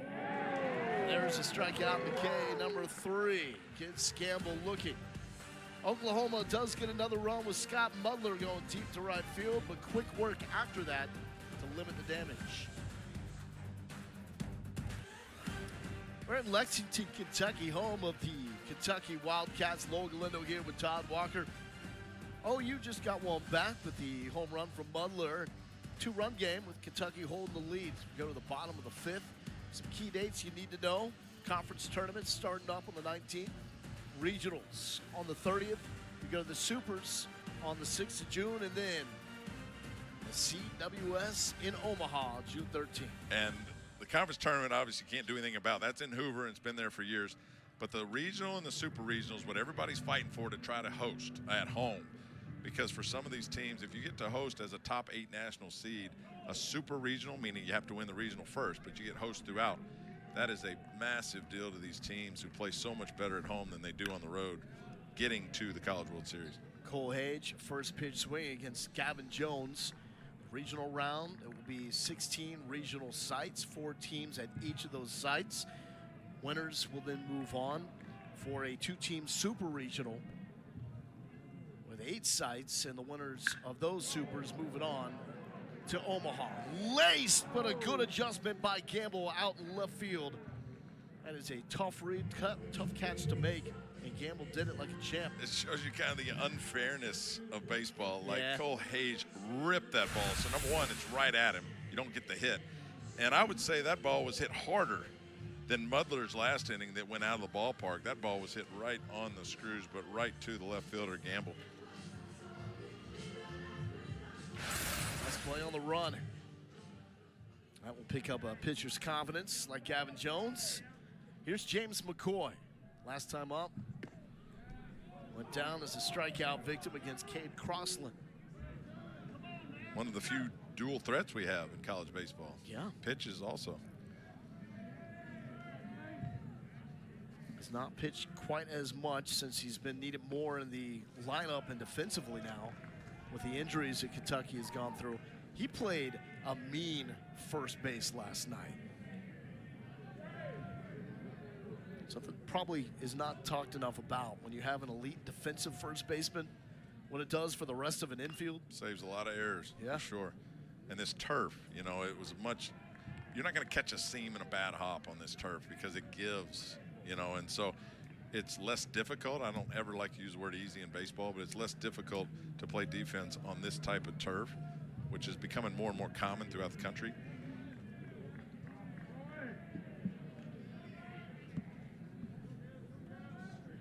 One-two count here to James McCoy.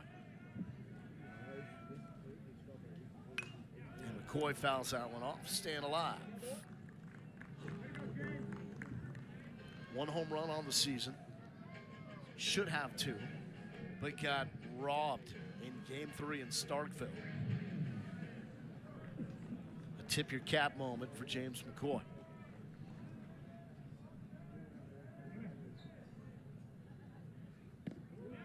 That's off his foot, Is that the record? and that has tied the record. Hit by pitch, number 131. What are we at now? Right in the foot.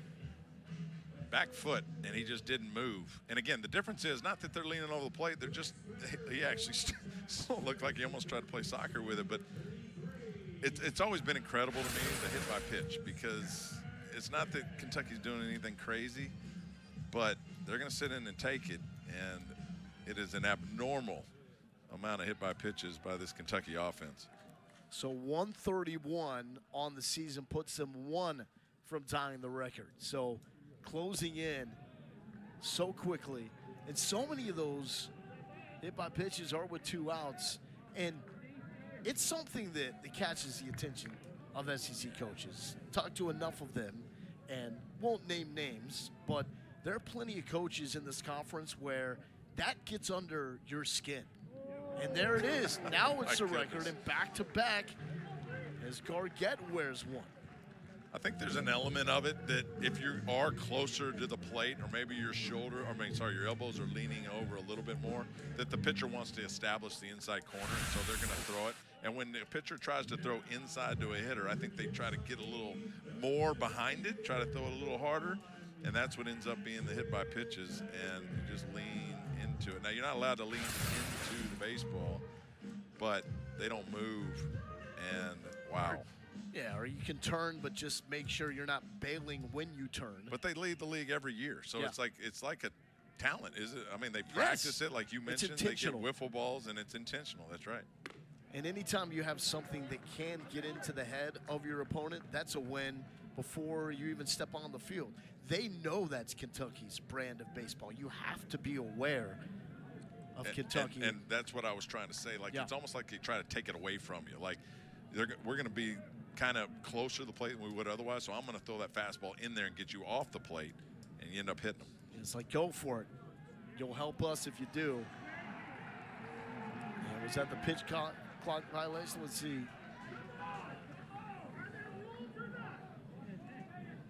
We're correcting the count. There was some dancing going on by McCoy over there at second base. Trying to get in the head of Gavin Jones. Herrera trying to cash in. Huge secondary lead by McCoy over at second base. That will catch your attention. And here comes Carmichael to chat. Skip Johnson on his way out as well.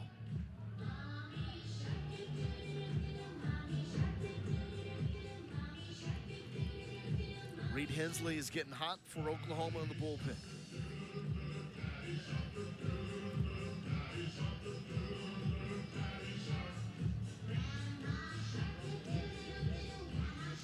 Well, it's either a pitching change or he's trying to remind him, look, because I think Gargett could have taken third base right there. He jumped off as Jones turned toward home plate, and so Skip would tell him, look, you got to hold that runner in second a little closer. Mix your timing up. Don't let him get a great jump. And that's probably what that is, because the last pitch he delivered, Gargett got off enough to steal. He just didn't do it.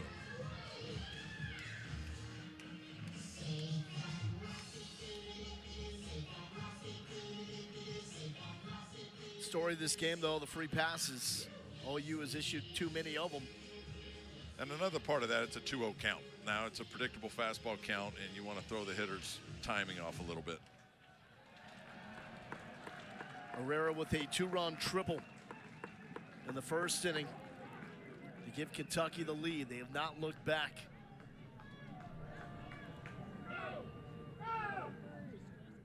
Inside, and nearly clipped Herrera there.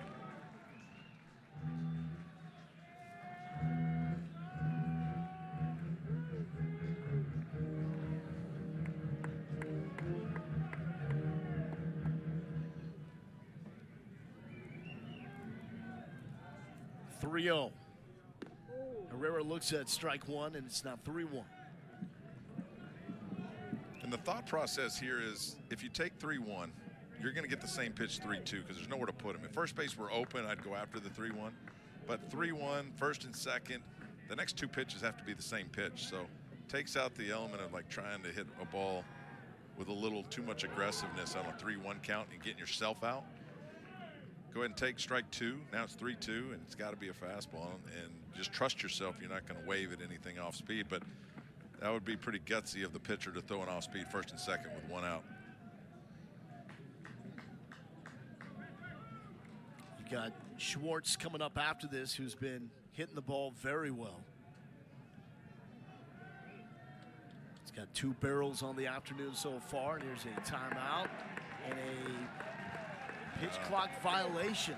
So an automatic ball. Wow. And you saw Carmichael trying to get him to step off and do something. The clock was ticking. couldn't get him to do it, and now they move the runners up with the walk to Patrick Herrera. The free passes so far for Oklahoma in this game has been too much. Once again, that's just what Kentucky does. They get under your skin, they get in your head, and this is going to do it for Gavin Jones and Skip Johnson making his second visit. So this will force his hand.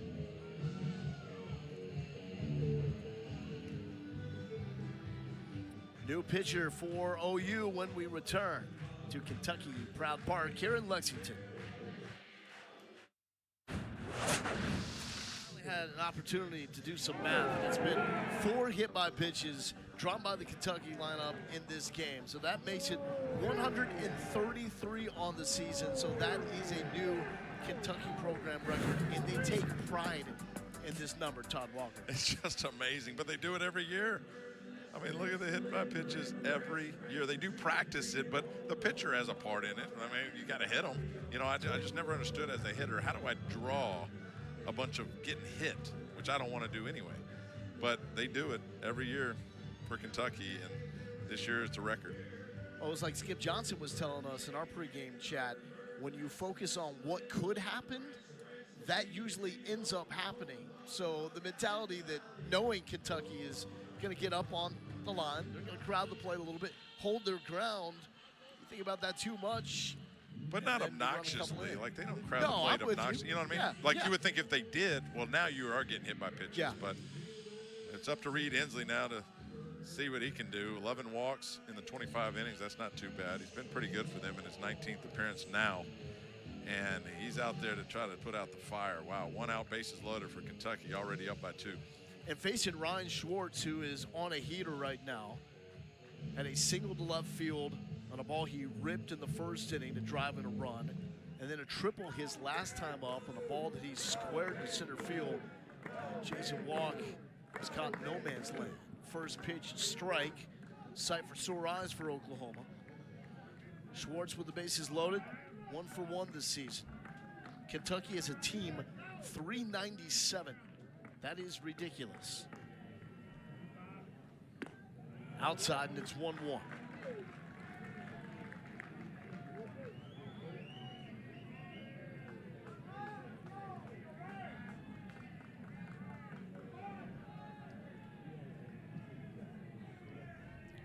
Wildcats trying to break this thing open. Down, and Easton Carmichael keeps it in front of him. Reed Hensley's almost 80% four-seam cutter combo, on which basically the fastball coming at you at 88, anywhere from 88 to 93, can manipulate the speeds a little bit, and then he'll drop that curve ball. So predominantly fastball curve from Reed.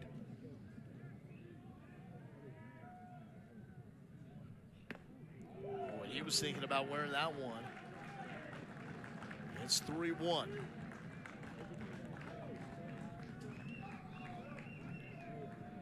You just want to, as a hitter, you want to make sure it's up. You don't want to beat it in the ground and let them out off the hook by hitting it into a double play. Make sure it's up, try to drive in the outfield. Nailed, and look out. James McCoy He was went on all Matrix to get out of the way of that. Oh, this is going to be a great shot. Yikes. He fell into the field of play. You can feel it, you can hear it. Jeez. That's your natural reaction at the plate if you get a ball thrown at you. So that's why you have to practice it, right? I mean, it's the reaction without thinking about it. If you're conscious of it, it makes a difference. But that's what you normally do at the plate. Full count here. Big pitch for Reed Hensley. Won't win this one, over the glove of Willis. 1 run comes around. Here comes Gargett. How about a third? Herrera scores from first. Schwartz cashes in, driving in 3.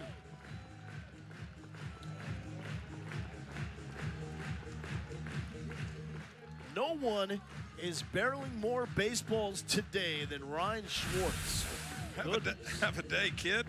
A home run away from the cycle, the double with the bases loaded in the bottom of the lineup.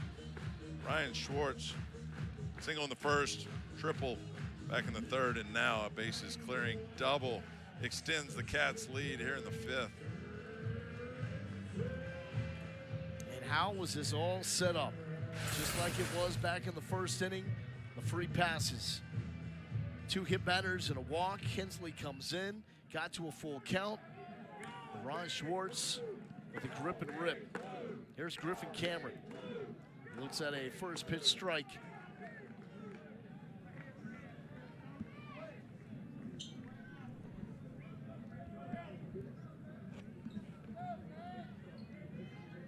A couple of putouts for him by Branch over at second base. And how about a third? That does move up Schwartz to third base for Devin Burks. Yeah, but there's no advantage to getting over to third base with 2 outs. And so as a hitter, obviously you're trying to get a base hit to drive him in. Devin Burks, this has been one of the biggest problems for Oklahoma.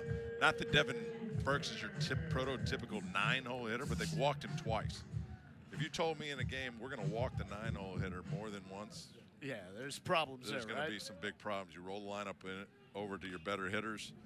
But Devin Burks has hit 3 and 4 for this Wildcat lineup over the years, so he can hit just about in any spot. We've talked about his speed, and he's basically working right now as a second leadoff hitter out of the 9 spot. And when it comes to the metrics, he's got the best exit data, all off the bat. 23 balls put in play at 100 plus this season. And so that is a team best, 15th best in the SEC. So he has the ability to get the barrel out and do some damage. Hensley will try to stop the bleeding here. 0-2 and 2 outs. That's down. Burke spits on it, and it's 1-2.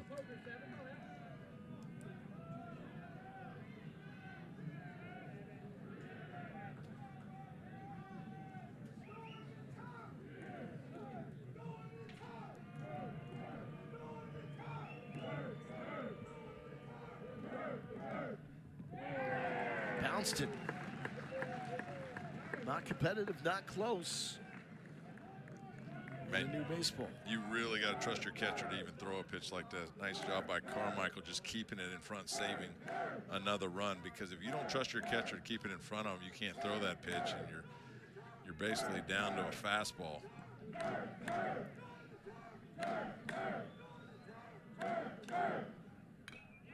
Burks fouls it back.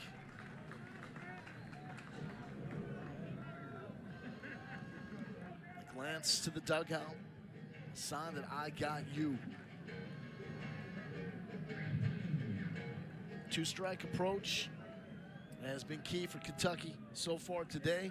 Trying to close in on winning this key SEC series.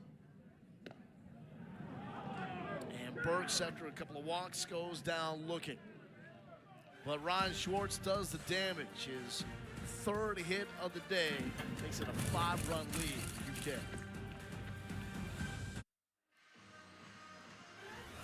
Mo Galindo here with Todd Walker. Great to be with you from Lexington, Kentucky. Oklahoma struck first, planting 2 runs in the top of the 1st inning, but Kentucky came right back, 4 in the bottom of the frame. 9 free passes allowed. That's been the bugaboo for the Sooners. Ron Schwartz, meanwhile, needs a home run for the cycle, and Nick McKay thought he settled down after that 1st inning. Gave up the 2. We thought it was 3. And they got the guy leaving early from 3rd base back in the 1st inning. And since then, he has shut down this Oklahoma offense outside of the home run that Mudler hit last inning to lead off. That overturned call, the runner leaving early from 3rd base, ended up being a sneaky momentum changer in this game as Carmichael places it in left field for his 2nd knock of the afternoon. Yeah, we heard Skip Johnson talking about the momentum, which is a big deal, especially these, 18, 19-year-old kids. I mean, that's why you'll see a lot of college baseball programs bunt in the 1st inning. Just getting a lead makes them feel better about themselves. And so momentum is a big deal in college baseball, and that's what Skip was talking about. McKay with 3 strikeouts and 1 walk.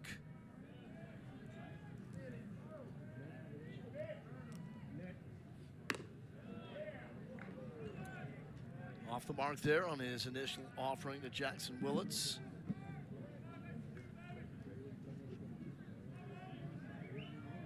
And a quick toss to first base, checking on Carmichael. Was now 4 for 8 in the series. One of the top bats in the SEC.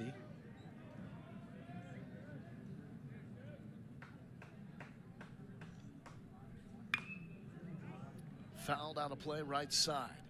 It's not a situation where you really are going to try to steal. You're down by 5, so it really becomes a station-to-station situation for Oklahoma, especially when you got your 4, 5, 6 coming up.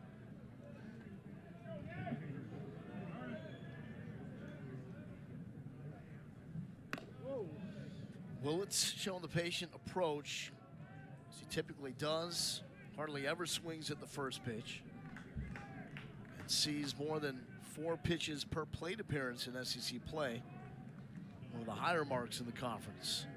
He's a guy that knows how to hit. His dad, Reggie Willits, is the associate head coach and hitting coach for Skip Johnson.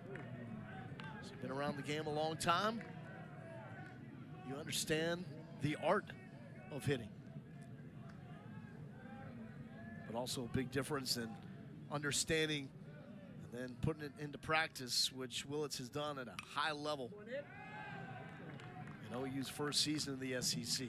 Yeah, Reggie Willits, the dad, over in that dugout, worked in the Yankees organization for a while. Now he's back under Skip Johnson at Oklahoma. And a lot of table talk about baseball in general, what an advantage it would be for any kid, but for Jackson, who is a player, one of the better shortstops we have in the country. And hit well. Schwartz is there, makes the play. Carmichael retreats to first. He's going to bring up Kyle Branch.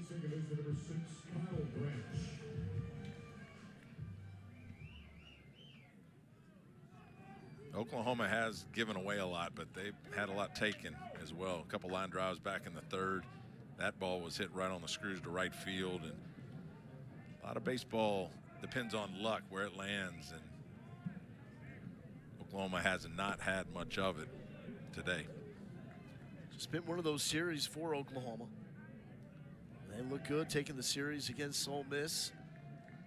Started good against Georgia, taking that first game. So the Bulldogs came storming back. And that's down to Kyle Branch.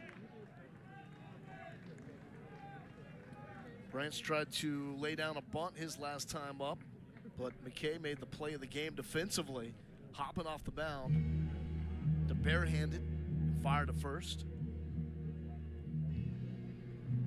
And to my point, like, Oklahoma's only struck out 3 times in this game, so they put the ball in play. And again, they had an opportunity to have a big inning in the first. They did pin 2 on them, but they've done their job, and so is that man, Nick McKay. 81 pitches to this point through 6. 5 1/3 for Nick McKay, who, again, we didn't know if he'd last the first inning. Yeah. Here he is in the top of the 6th.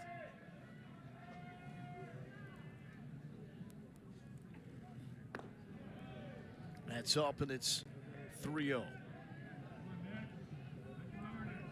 But again, there's something about, and this is why coaches love the transfer portal, is getting guys with experience.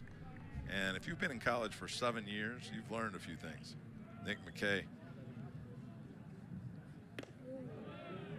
That's in, and Branch is able to draw the walk. The second issued by Nick McKay today. And also, he's used to playing in some less than ideal conditions. I mean, I don't know the last time that you were in Brookings, South Dakota. It's been a minute. Yeah. Well, it's not exactly like a baseball haven. That's where he was at South Dakota State. For 5 years. This is his first year in Kentucky, and wow. Jackrabbit. Been around. Dan Roselle. All those great East Carolina pitching staffs that he was over, and now over here at Kentucky under Nick Mingione. Again, Kentucky lost their entire rotation from last year. Basically everybody. Basically everybody. And so a pitching coach's job is to manage personalities along with everything else that goes into the technical part of it. And I just think these pitching coaches, with the turnover rate in college baseball, just have a very difficult job. They're having to learn new people all the time. And here's what Kentucky's had to deal with since last year when they made it to Omaha. And then also lost Oliver Boone, so he was going to be a key piece to the staff. Chase Alderman. Yep. Supposed to be their closer. And Jackson Jelkin, who could have been their number one. We've seen him coaching first base this year a lot because of an injury he suffered out for the season.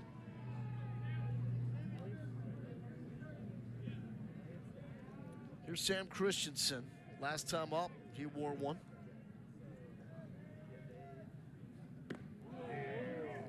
OU still has time to start putting together some knocks in situations like this.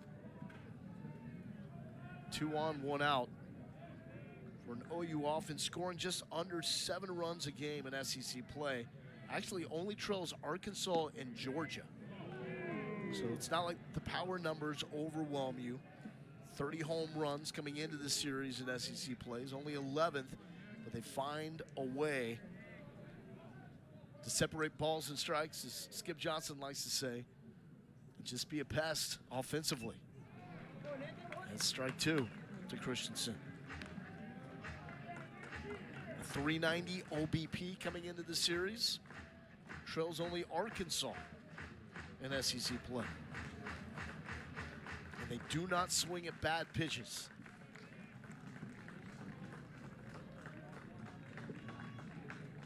Two from Nick McKay, 7-year veteran. Count runs full.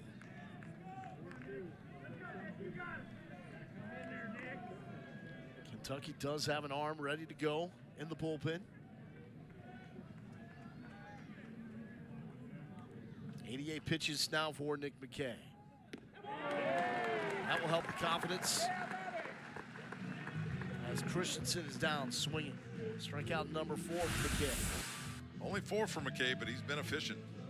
Nice changeup, just drops below the barrel of the bat on a 3-2 count when the hitter's looking dead red fastball and trying to put a charge into it. That's when the changeup works, and just right up over the top. Man, again, I just think about the veteran mentality for Nick McKay, who's been pitching a long time in college baseball, and his ability to get through the first and then be dominant from that point forward. Does not seem to be phased at all by being on the big stage in the SEC. Feels very comfortable on the bump.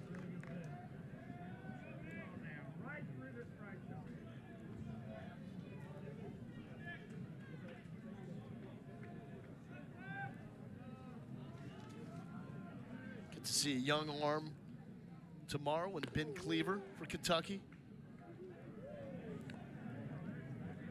Some upside in that frame. Slim Reaper, as he's known. OU will come back, and they will throw Kyson's brother, Malachi Witherspoon, who has an electric arm. Catch tomorrow's game on SEC Network. Kentucky trying to make it so we're talking about a potential sweep. Got game 1, holding on for the 1-run win. Now a 3-0 count from McKay to Hamlin. In there for a strike. On pitch 93.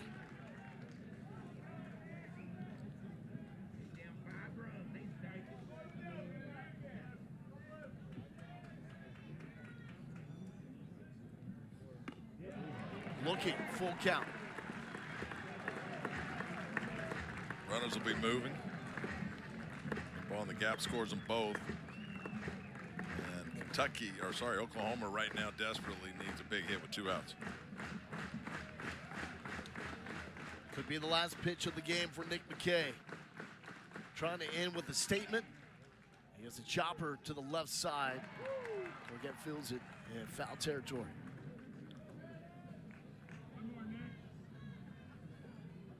Back to the dugout, guys. Keeping the charts, need to pay attention. Got a little surprise, a little wake-up call from Gargett. Nick McKay using that pitch count. 3 full counts in this inning alone. Does have the walk. Led off with a base hit by Carmichael.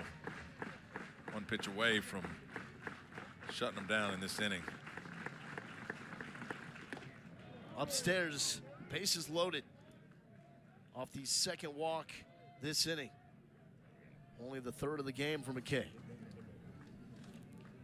So Scott Mudler, last time he stepped up, took a jet stream to right field and barely got it over the glove of Ryan Schwartz for the solo home run.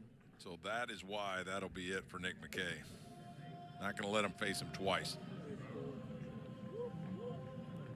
Well, McKay has put Kentucky in position to get the series win.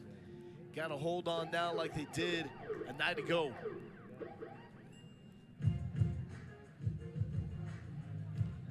We'll see who the new pitcher is. As Coach Mingione goes to get his guy, Nick McKay.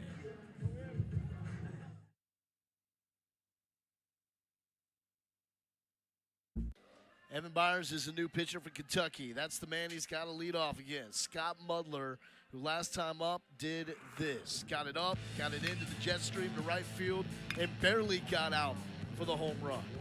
Evan Byers working with 2 outs and a 5-run lead. Not overpowering. Tops out about 87, 88 miles an hour on the fastball. He does have 14 strikeouts in the 14 innings. Dominates the left-handers. That's why he's up there against Scott Mudler.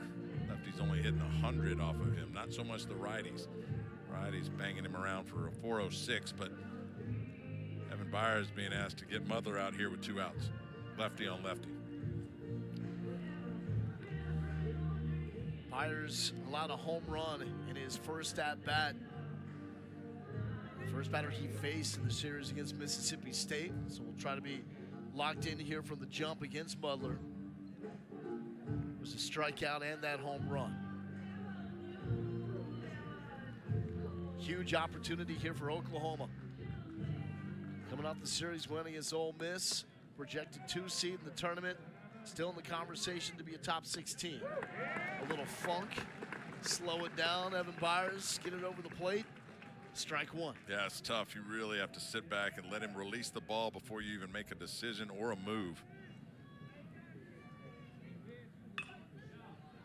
Left side just foul. So what makes it so difficult for a lefty against him?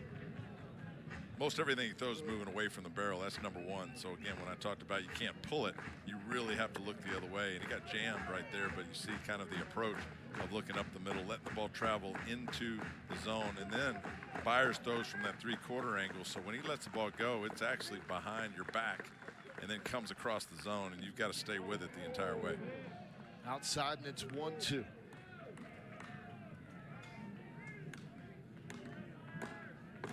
And this is where you look off speed tempo, just that little spinner, the frisbee in there, and stay back and on it.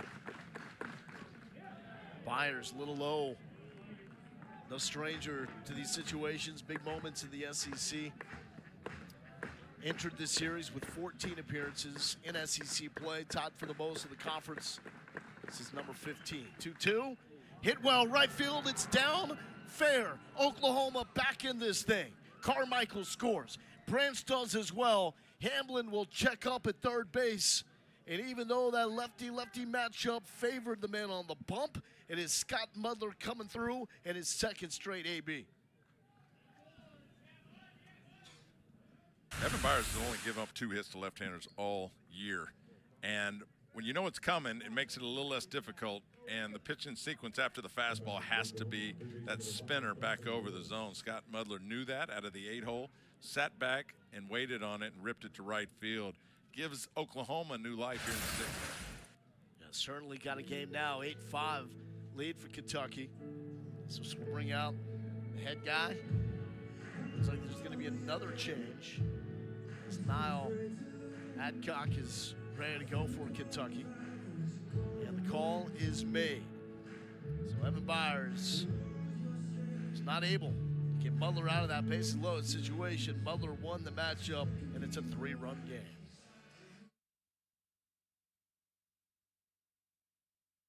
The top 25 in the D1 baseball poll is SEC heavy. We're seeing number 17, Oklahoma, come back to life when it's been really a sluggish afternoon for Skip Johnson and his team. But Scott Butler just drove in a couple, and OU is now cooking. A series that means a lot for them in terms of having a chance to host a regional. For Kentucky, it's a series that means a lot in terms of the Wildcats just getting into a regional. Now they turn it over to Niall Adcock. This might be a single hitter for Niall Adcock as well. Only the 6 walks on the year with 15 innings. Pretty good. He's good against right-handed hitters. Mostly off speed. Curveball and changeup, about 70% of what he throws. The other 30% is the fastball. So he's going to be throwing some kitchen sink at you right here, and his job is to get the 9 spot right-handed hitter Dawson Willis out. Well, he needs to look better than he did in Starkville, quite honestly. Got hit hard, took a liner off the shin against Mississippi State, had 2 wild pitches, didn't even make it out of the inning following Nate Harris in game 1 of that doubleheader. Dawson Willis, the 9-hole hitter, stands in. 2 runners on, 2 outs. And that's some of the control that I was alluding to as Devin Burks working hard for his guy, keeps it in front. That was impressive. I mean, he didn't do the textbook block, but he made it. He made the play. Hamlin on third, Mudler on second. Catches it, and it's 1-1. Slider has a high whiff rate, about 50%. And so you'll see him use a ton of that against the right-handed Willis. 0 for 2 so far today in game 2. Hit well center field. Griffin Cameron trailing back makes the catch on the retreat. Nice play for Griffin Cameron. And OU was about to play 2 more if it weren't for the center fielder. They do add, and it's now a 3-run game.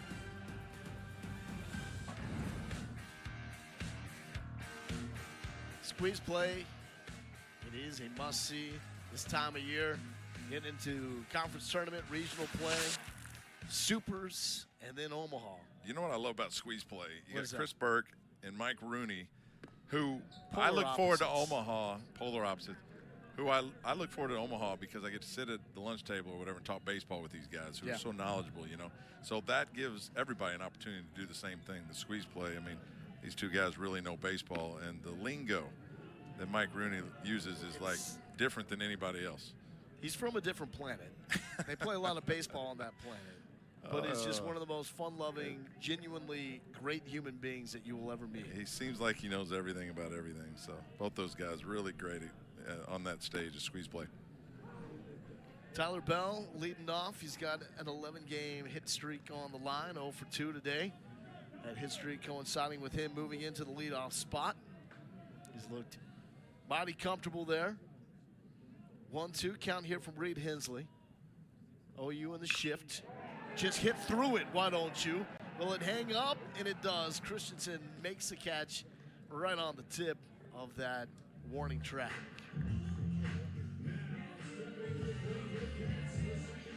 So we start in Omaha on the 13th of June. Got 8 teams divided into 2 pools. Double elimination format. And then the winner of each of those pools moves on the championship series, where it's the best 2 out of 3. Yeah, that's for the College World Series in Omaha. We had the same format back in 1993, but when we played the final, it was 1 game on a Saturday on CBS at noon. The great Mike Patrick, who just passed away, Legend. he did that game, and so when I hear his voice now more than, you know, back then, it brings me back, man. Just really cool atmosphere in Omaha during that time of year. It's just one of the best scenes. You know, a lot of times you hear about, you got to do this, got to check this out, and you go, and it doesn't live up to the hype and the expectations. Omaha does that and then some. If I you would love say- baseball, that's the place. I would say the same about Hoover, too. And what's cool about Hoover, it's not overly packed. So you can come sit down in the middle of the whole stadium, grab some lunch. they got 4 baseball games going on Tuesday and on Wednesday in a couple weeks. So that tournament, yeah, in Omaha is just special. There's Luke Lawrence trying to get these Wildcats back to Omaha, as Kentucky ended up there for the first time last season. And Lawrence, transfer from Illinois State, is aboard. Is that 10 for Oklahoma? 10 Yeah, now. 6 walks and 4 hit by pitch. You don't win.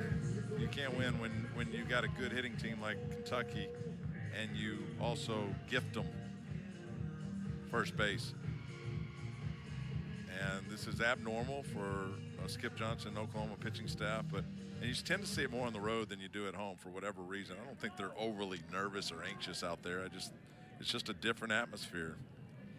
Well, it's just baseball, as you know. Sometimes you just get these fluky series, as that's another violation of the pitch clock. So that will be a ball. But you look at Kentucky and the way they looked at Mississippi State. That's not Kentucky baseball. And Coach almost laughed it off, saying, you know, we were pretty bad in moments in game 1, battled back, had some good ABs in game 3, but ultimately didn't go our way, and we'll recover and respond from that. Well, I think there might have been moments, but overall he did like the way his team played. And back to what we talked about, they've lost 8 one-run or 2-run games within the SEC, meaning that the Wildcats are in every game they play. They fight, you know, and I think every skipper would say that about their club, but they fought during that series. You know, a lot of it's when you catch a team in the schedule too. Like you catch Mississippi State now is much different than if you caught them in the first couple weeks of the season. Same Absolutely. with Florida.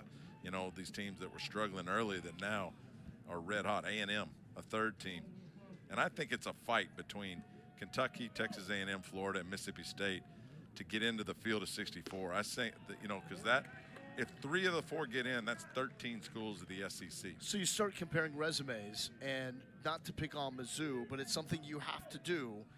Not everybody is playing everybody. So Kentucky does not have Missouri on the schedule, a team that was winless up until last night when they came back to beat Texas A&M.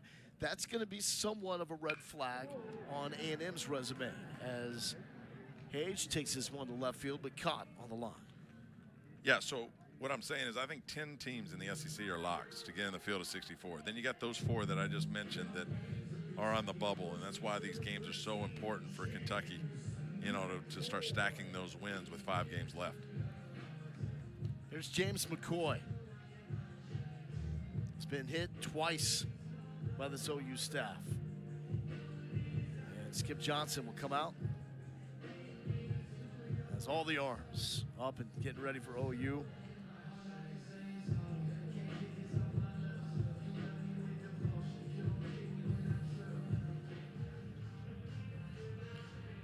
Well, Skip's getting his cardio in today, for sure.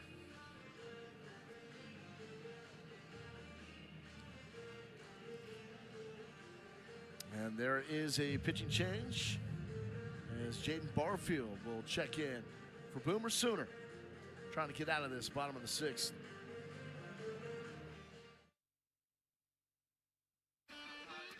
If you're not a fan of the SEC, just embrace it, get used to it, because it's going to be SEC heavy in the field of 64. The left side of the screen, all projected 1 seeds. Quite remarkable. Texas, Arkansas, LSU, Georgia, Auburn, Vandy, and Tennessee. And the intrigue really comes with, like you were saying, A&M, Florida, Mississippi State, Kentucky, all projected to be in as 3 seeds. What's also amazing about this list, Todd, the number of teams that have been number 1, and then the number of teams that have knocked that team from the spot of number 1 throughout the course of the year. Yeah, it lists 14 teams of the 16 in the SEC. Remember, it was a record for the SEC last year, minus Texas and Oklahoma, to get 11 teams in to the field of 64. I'd be surprised if they let all 14 in the way it looks right there. I still think those last 4, A&M, Florida, Mississippi State, Kentucky, are fighting for 3 spots. But we'll see how it plays out. Again, they've a lot of respect for this conference, and so maybe that works out that way because it is the SEC. Jaden Barfield is the new pitcher.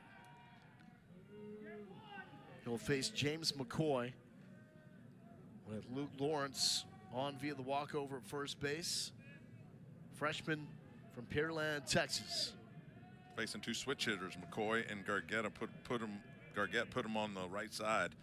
Very good against the left-handed hitters, 130-point difference. But and that is why you shift, because there was a huge hole on the right side. But that went straight to Kyle Branch to get out of it. So one pitch and done right there for Jaden Barfield.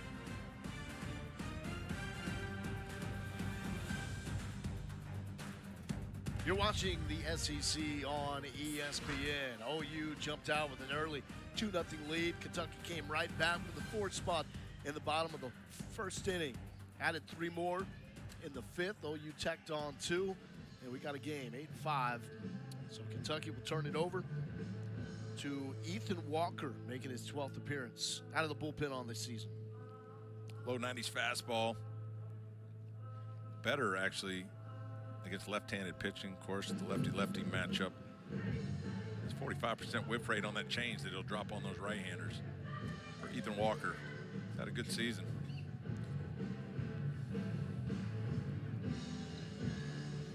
And he'll come in for the top of the lineup for OU, Jason Walk.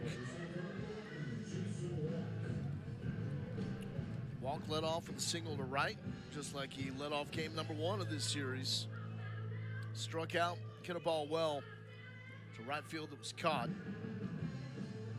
Jason Walk, as exciting as any player in college baseball, had 2 triples in 1 game in Oxford, or in Norman against the folks from Oxford, Ole Miss.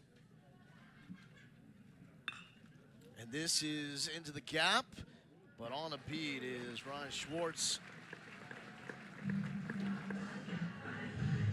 Man, Oklahoma has really squared up some balls that have been caught today. Yeah. Big difference in this game, only down by 3. Again, they only have the 4 or 5 strikeouts, whatever it is, and they have sprayed the ball around the field and just have little to show for it. And Walk has hit 3 balls very hard. It's 1 for 4. Here's Gamble. He's played a good defensive left field. Looks at strike number 1. First time up, walked. Lined out to right. Struck out looking.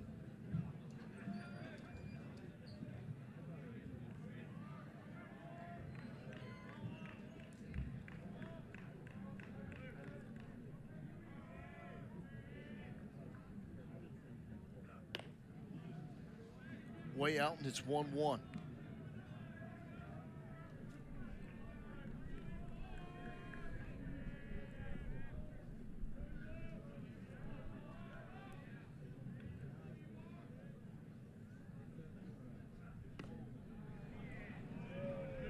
Two-one.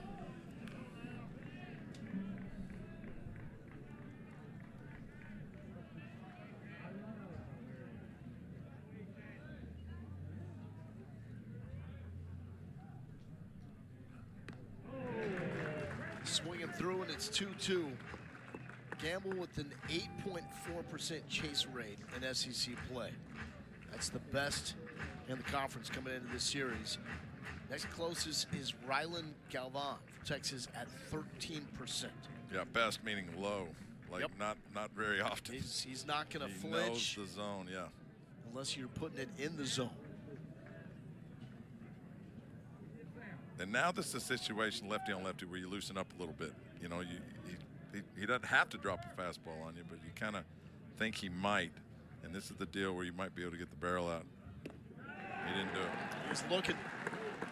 And you can outguess yourself too.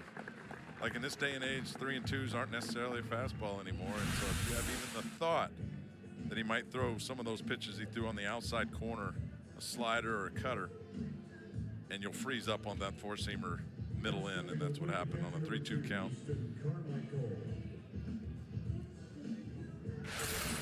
To the 3 spot, Easton Carmichael. He's got a couple of singles and he's driven in a run. Impressive player for Skip Johnson. Pops this one up. Burks giving it a look, but it's well foul. So again, a lot of hitting is based on percentages and convincing yourself that that pitch is coming. And if it does, and it's over the plate, you get it, you know, because especially if you've seen it before, the muscle memory of everything. And if you're wrong, you just take it. And with 2 strikes, you can't afford to do that, so it becomes more reactionary. But for me, like in that the 3-2 count, you sell out to the fastball, and if you don't get it, you strike out, you know, because you're going to try to get that barrel out in front. But at least you don't freeze up. Like, I don't mind striking out, swinging, but it really drives me crazy. And I've told all my kids that don't take strike 3. Like, I don't care if you swing over your head. Bat off the shoulder. Popped up to Ryan Schwartz. Quick inning there for Ethan Walker. Go to the bottom of the 7th. Kentucky's shot to add.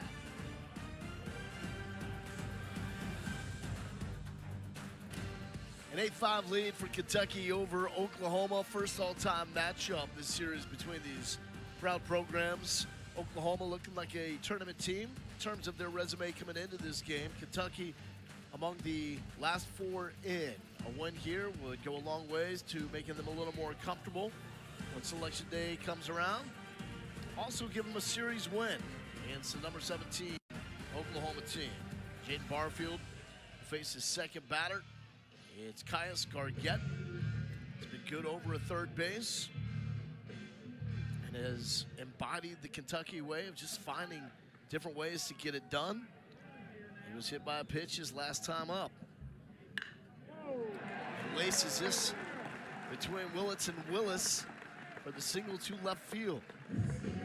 It's all that weightlifting he did when he was 10 years old. That's right, national champion deadlift.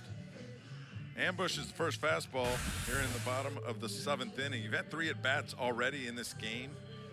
And the more you get comfortable with the tempo and the timing of everything, you're more likely to go after a first pitch, especially when you know it's coming. And he gets a grooved fastball in there, leadoff base hit for Gargett. Here's Pat Herrera. Had the triple off that awkward bounce. Little half swing, and this will go foul. That triple off the bounce over Christensen's head in right field. The slash, Yeah. like what we talked about with Kentucky, it's amazing. Like, they do things still that people don't do anymore. Yeah. You know, I mean, there's not a lot of stolen bases going on really anymore.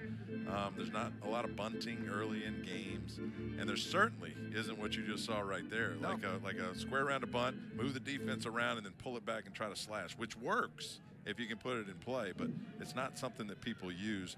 In Kentucky, like Nick Mangiones told us, whatever it takes, man.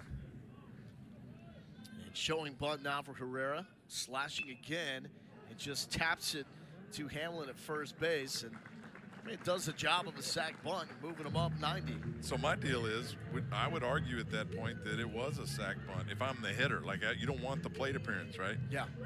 Versus like a check swing. You don't want the you got average the to go job down. right. That's right.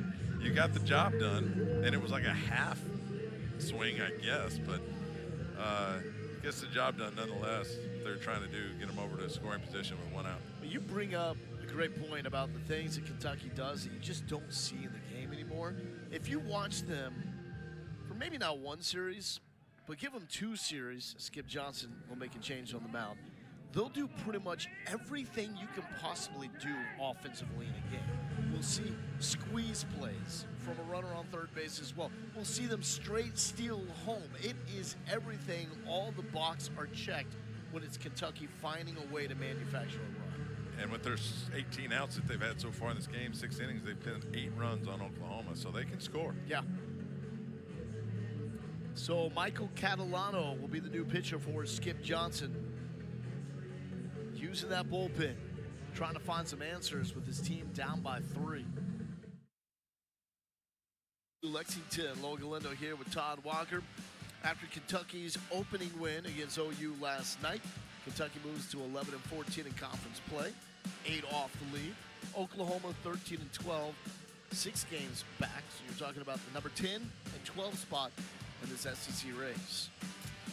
4 games left for Texas. Arkansas got beat by LSU last night, so they dropped back to 2. But this would have been over last week. Texas rolled into Fayetteville, and if they had won 2 out of 3, it'd already be over for the regular season. Texas would have won it, but instead they get swept.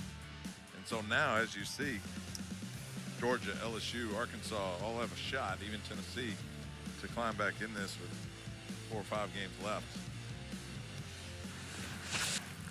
Michael Catalano, the freshman from Frisco, Texas, will get the call from Skip Johnson. 19th appearance of the season. Fastball about 65% of the time. The other 35% he's using the spinner. Doesn't have a changeup, so it's manipulating the curveball, 12-6 action, and then more of a slider action away from the right-handed barrel. Only 7 walks. He's accurate. All right, you calling for it here with Ryan Schwartz? You definitely be going for it. Like, it's in your mind. This game ain't necessarily out of hand, but it was a few innings ago, but he needs the home run for the cycle. Has not hit a home run in this his freshman season. It was a single to left his first time up, a triple to center his second time up, and another double that was a missile to left last time we saw him. He's locked in, and that's up. And he's got a count to do it. Yeah, I think I'm coming out of my shoes on this swing right here. 2-0. First base is open with 1 out, but man, once in a lifetime opportunity.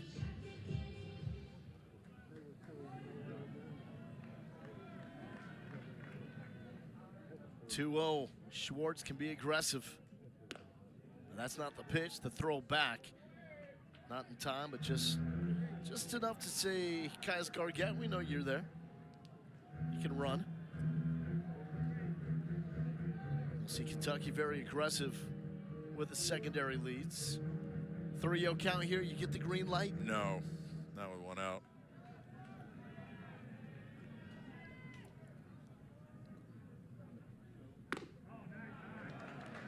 And it's a 4-pitch walk.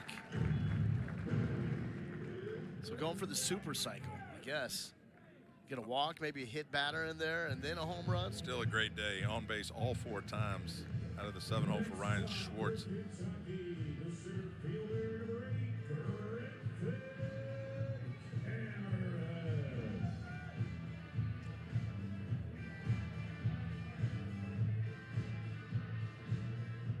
And I always thought this was a good first pitch to swing at. So the pitcher's struggling, just walked a guy on 4 pitches. So he's going to try to correct it by throwing the first pitch fastball. And again, it's percentages. It's not guaranteed, but if I'm Cameron right here, I'm coming after this first fastball. So I'll make a nice play in center field on the run to eliminate OU, getting a couple more runs. Very good defensive outfielder. Offense has been where it's been a little streaky for Cameron. He's had 4 balls over to the right side. None have made it out of the infield. 0 for 3. He is a burner.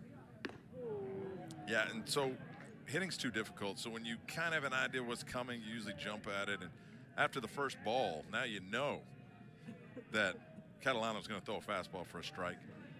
And he takes it.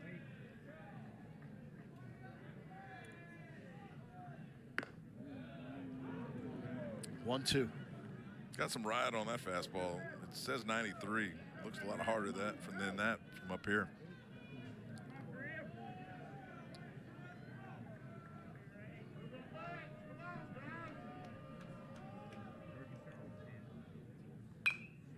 And how real is that? Guys that you used to face in your playing days where it looked a lot harder than the gun said it was.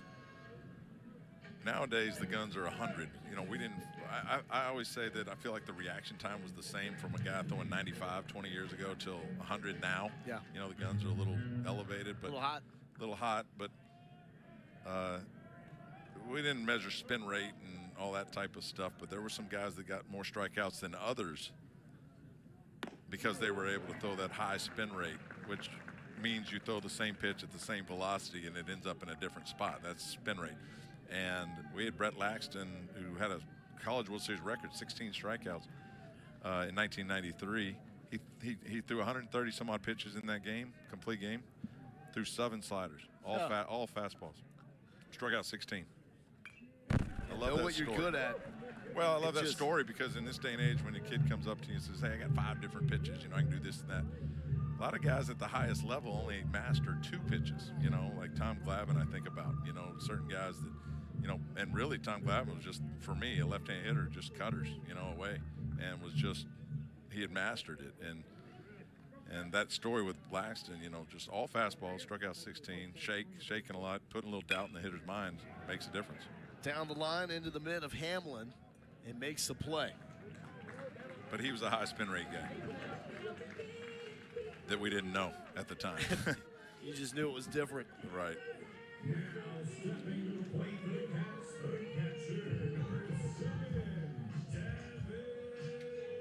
Here's Devin Burks trying to get going. A couple of walks and struck out looking his last time up.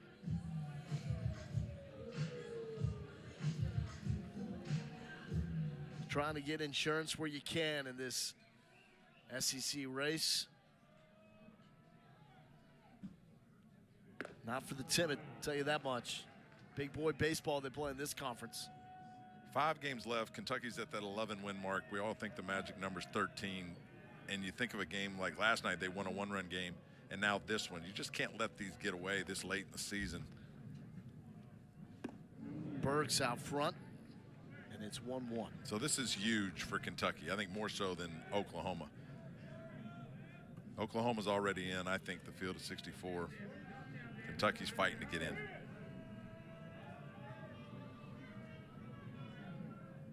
One from Catalano to center.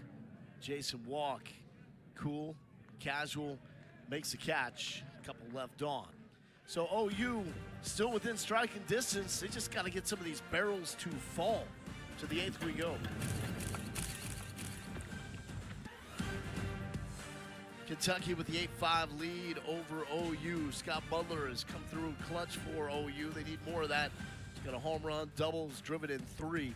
But the issue has been 11 free passes allowed, 4 hit batters, which Kentucky's always going to do, and 7 walks.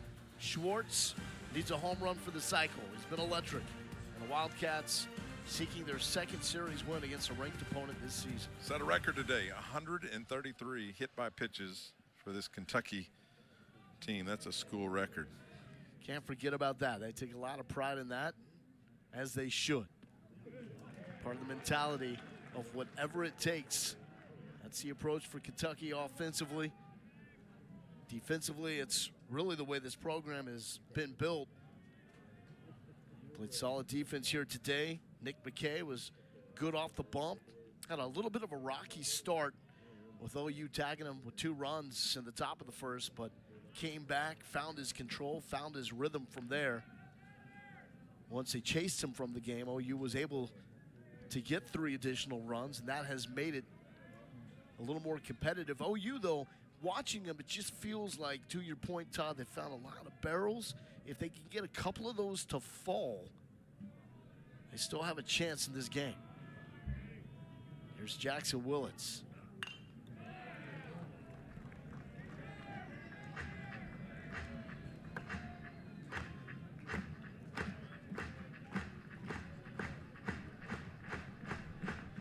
Willits drove in the 2nd run for the Sooners. Grounding to second base to drive in Jason Walk in the 1st. That's inside, and it's 2-2. Ethan Walker back out there for a 2nd inning of action. 3 up, 3 down against the Sooners in the 7th.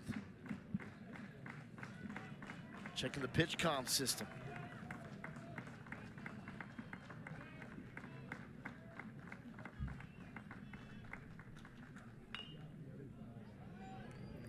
Another chance here for Jackson Willits. 7 hits for the Sooners here today. Left 4 on base.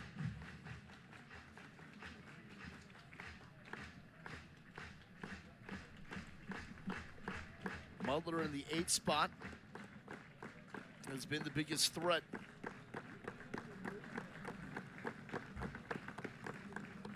Walker way inside.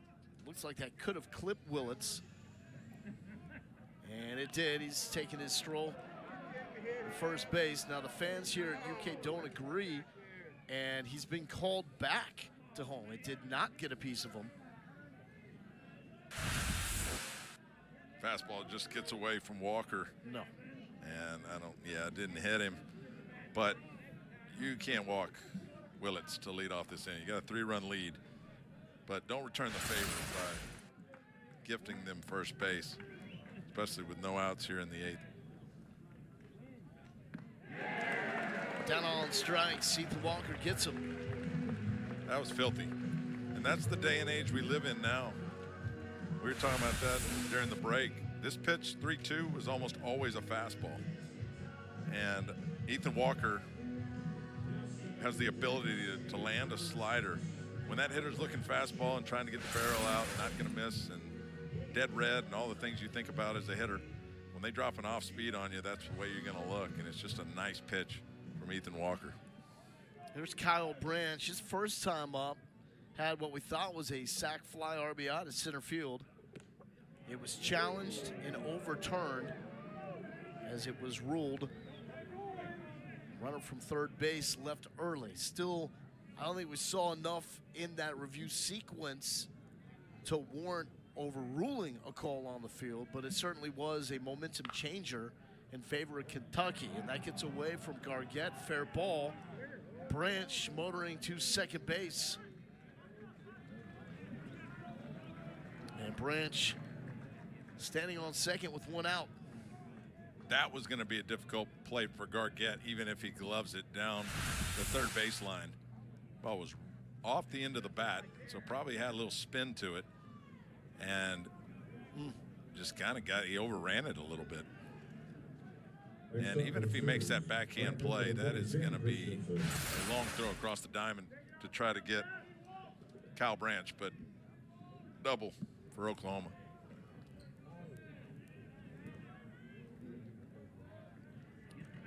Sam Christensen steps in. Throw is not in time, but letting Kyle Branch, we know you're there. Yeah, I never really quite understand that, except keeping him close in case there's a base hit. Maybe he doesn't score, but he's not trying to steal third, especially with a left-handed hitter and a clear view for Burks over to third base. Off speed off the mark.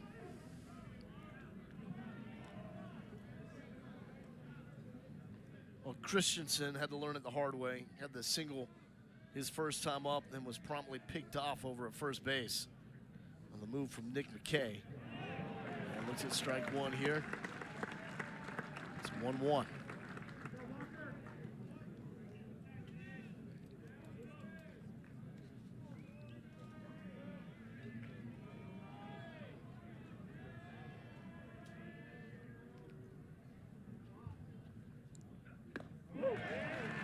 Now 1-2.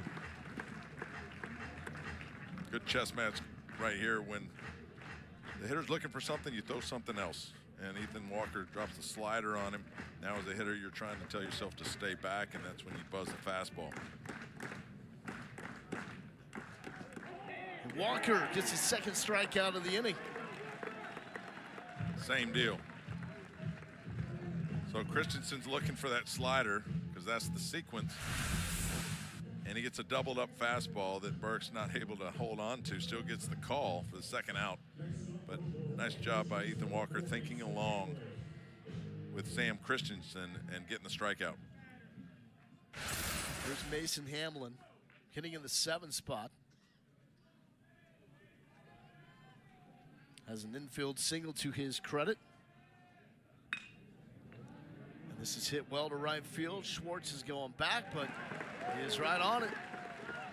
So OU continues to find barrels, just not finding anything green. Going to the bottom of the 8th, Kentucky closing in on a dub. Well, Kentucky leads the league with 9 triples. We'll get a look at a couple of them first by Herrera. Hits this bleeder over to right, takes a funky hop, gets all the way to the wall, and then this bullet by Schwartz into center field.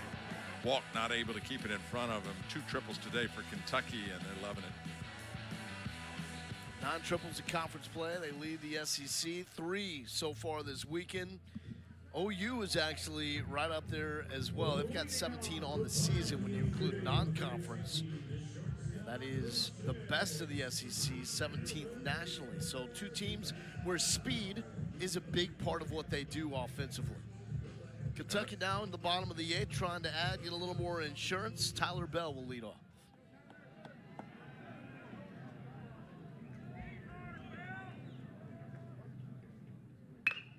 Bell right into the glove of Mason Hamlin. And it looks like the hit streak will come to an end. Man, he barreled it up back in the 6th inning to right field. Tyler Bell with 2 straight at bats. Really 3. Grounded into the double play, but yeah.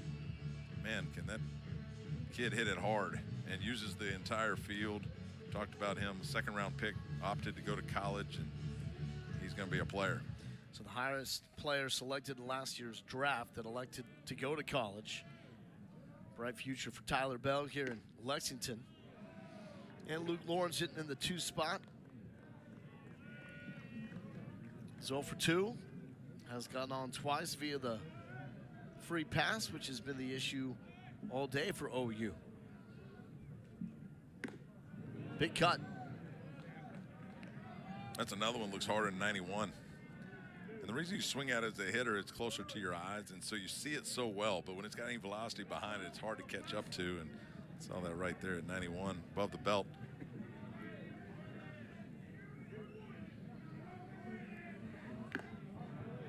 And another swing and a miss. So Michael Catalano providing some difficulty for the UK hitters here.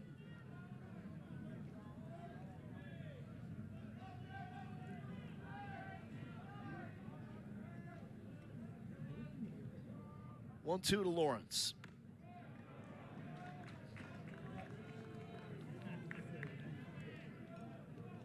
It's been a perfect day here at the ballpark. Very nice. I'm surprised more balls hadn't left the yard. We've had 1, right? 1 home run? Yep. Mudler to right field.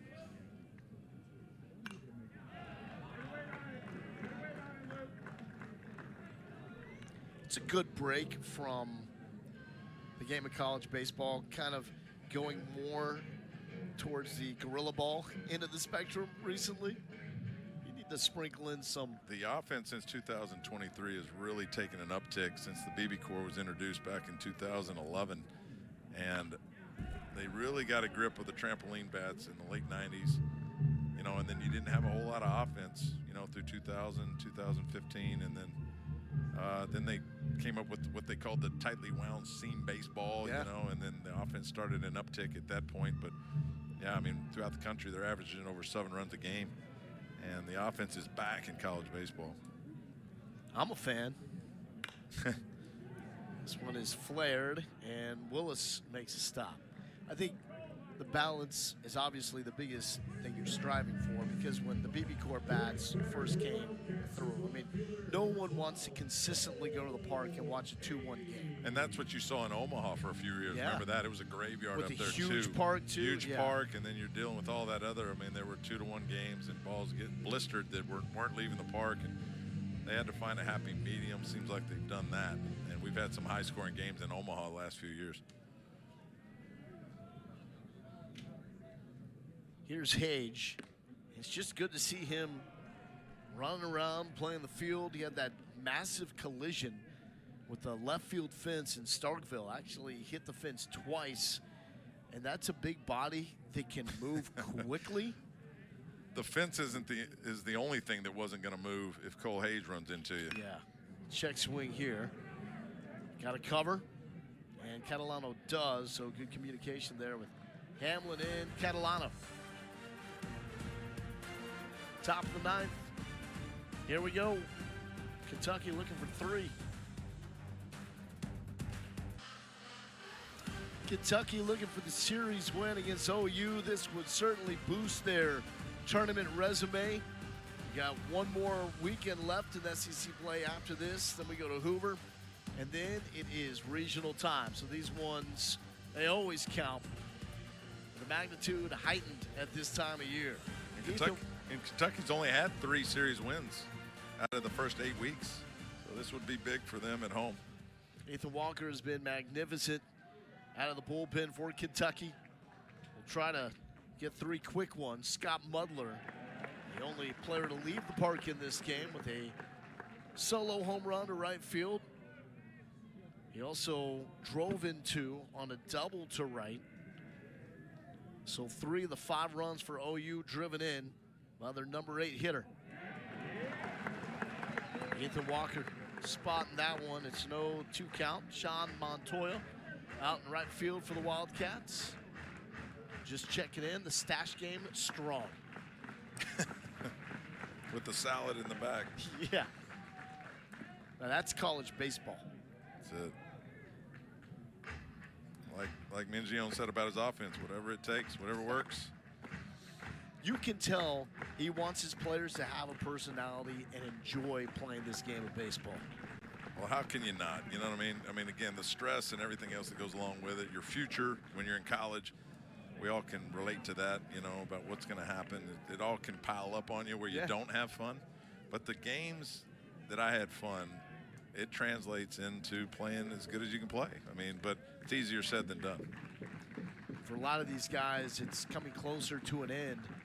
Kentucky honored their seniors before the start of this game as Butler goes down on strikes.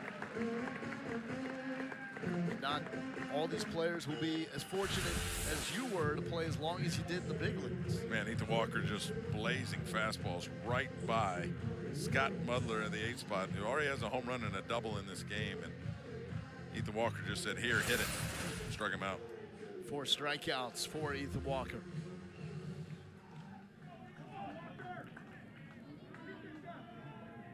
Number 9 hitter Dawson Willis. Pumping it is Walker.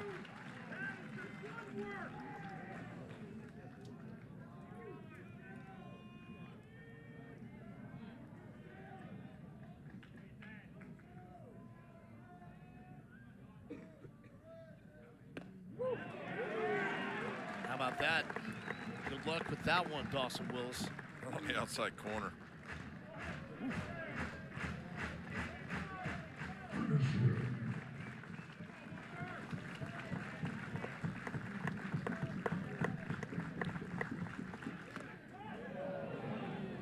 1-2.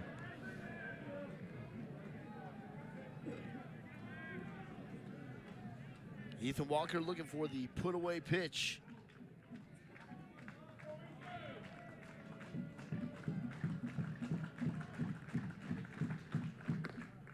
Won't get it here. A couple more pitches to work with.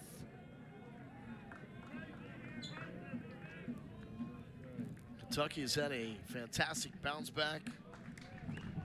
First time in 21 series that they were swept in SEC play at Mississippi State.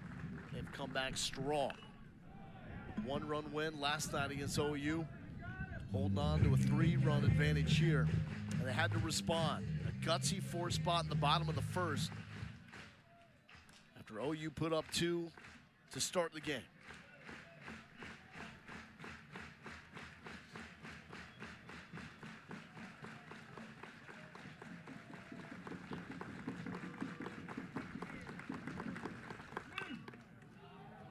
Flared to the right side. And if there was not a net there, souvenir time. But look at that. The throng of kids hounding onto that baseball.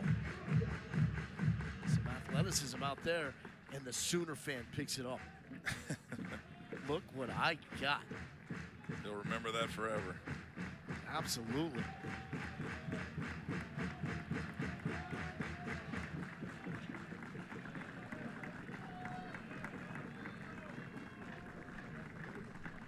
Two. Defensive swing. Another opportunity for a souvenir. Kentucky really doesn't have a closer, but I like what Ethan Walker's doing. Predominantly fastballs. Let's fill up the zone. Let's go get them, especially with a 3-run lead. Don't mess around. This 2-2 is important because you don't want to walk this guy. So you got 2 pitches to play with. This, to me, is a shake fastball count. Put a little doubt in the hitter's mind, but go right after him. Pitch number 8 to Dawson Willis. And still fighting. That's Walker continuing to go at him. Yeah, and again, that's what you should do. Told you the story last night of a game I watched where they didn't go after him. On a 3-2 curveball, walks the guy, gives up a game-ending home run. Don't get cute.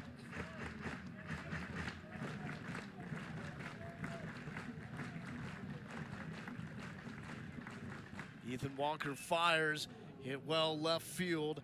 Age has a run on it. is able to make the play. Kentucky, 1 out away. You just play the odds, and we don't do enough of that in baseball now. I mean, if a hitter's successful in college baseball 35% of the time, he's a superstar. So that means 65% of the time we're getting outs. And so I think in this day and age we get a little too afraid of contact, especially late in games like this. Go after him. Top of the lineup, and Jason Walk.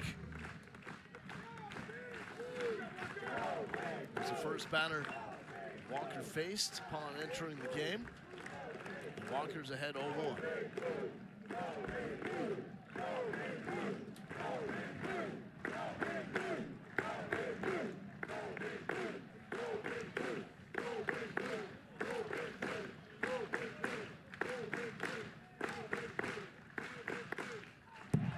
One strike away.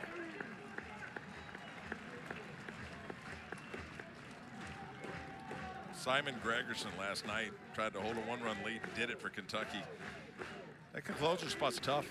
And now Ethan Walker out there asking him to do the same thing. A little bit bigger of a lead.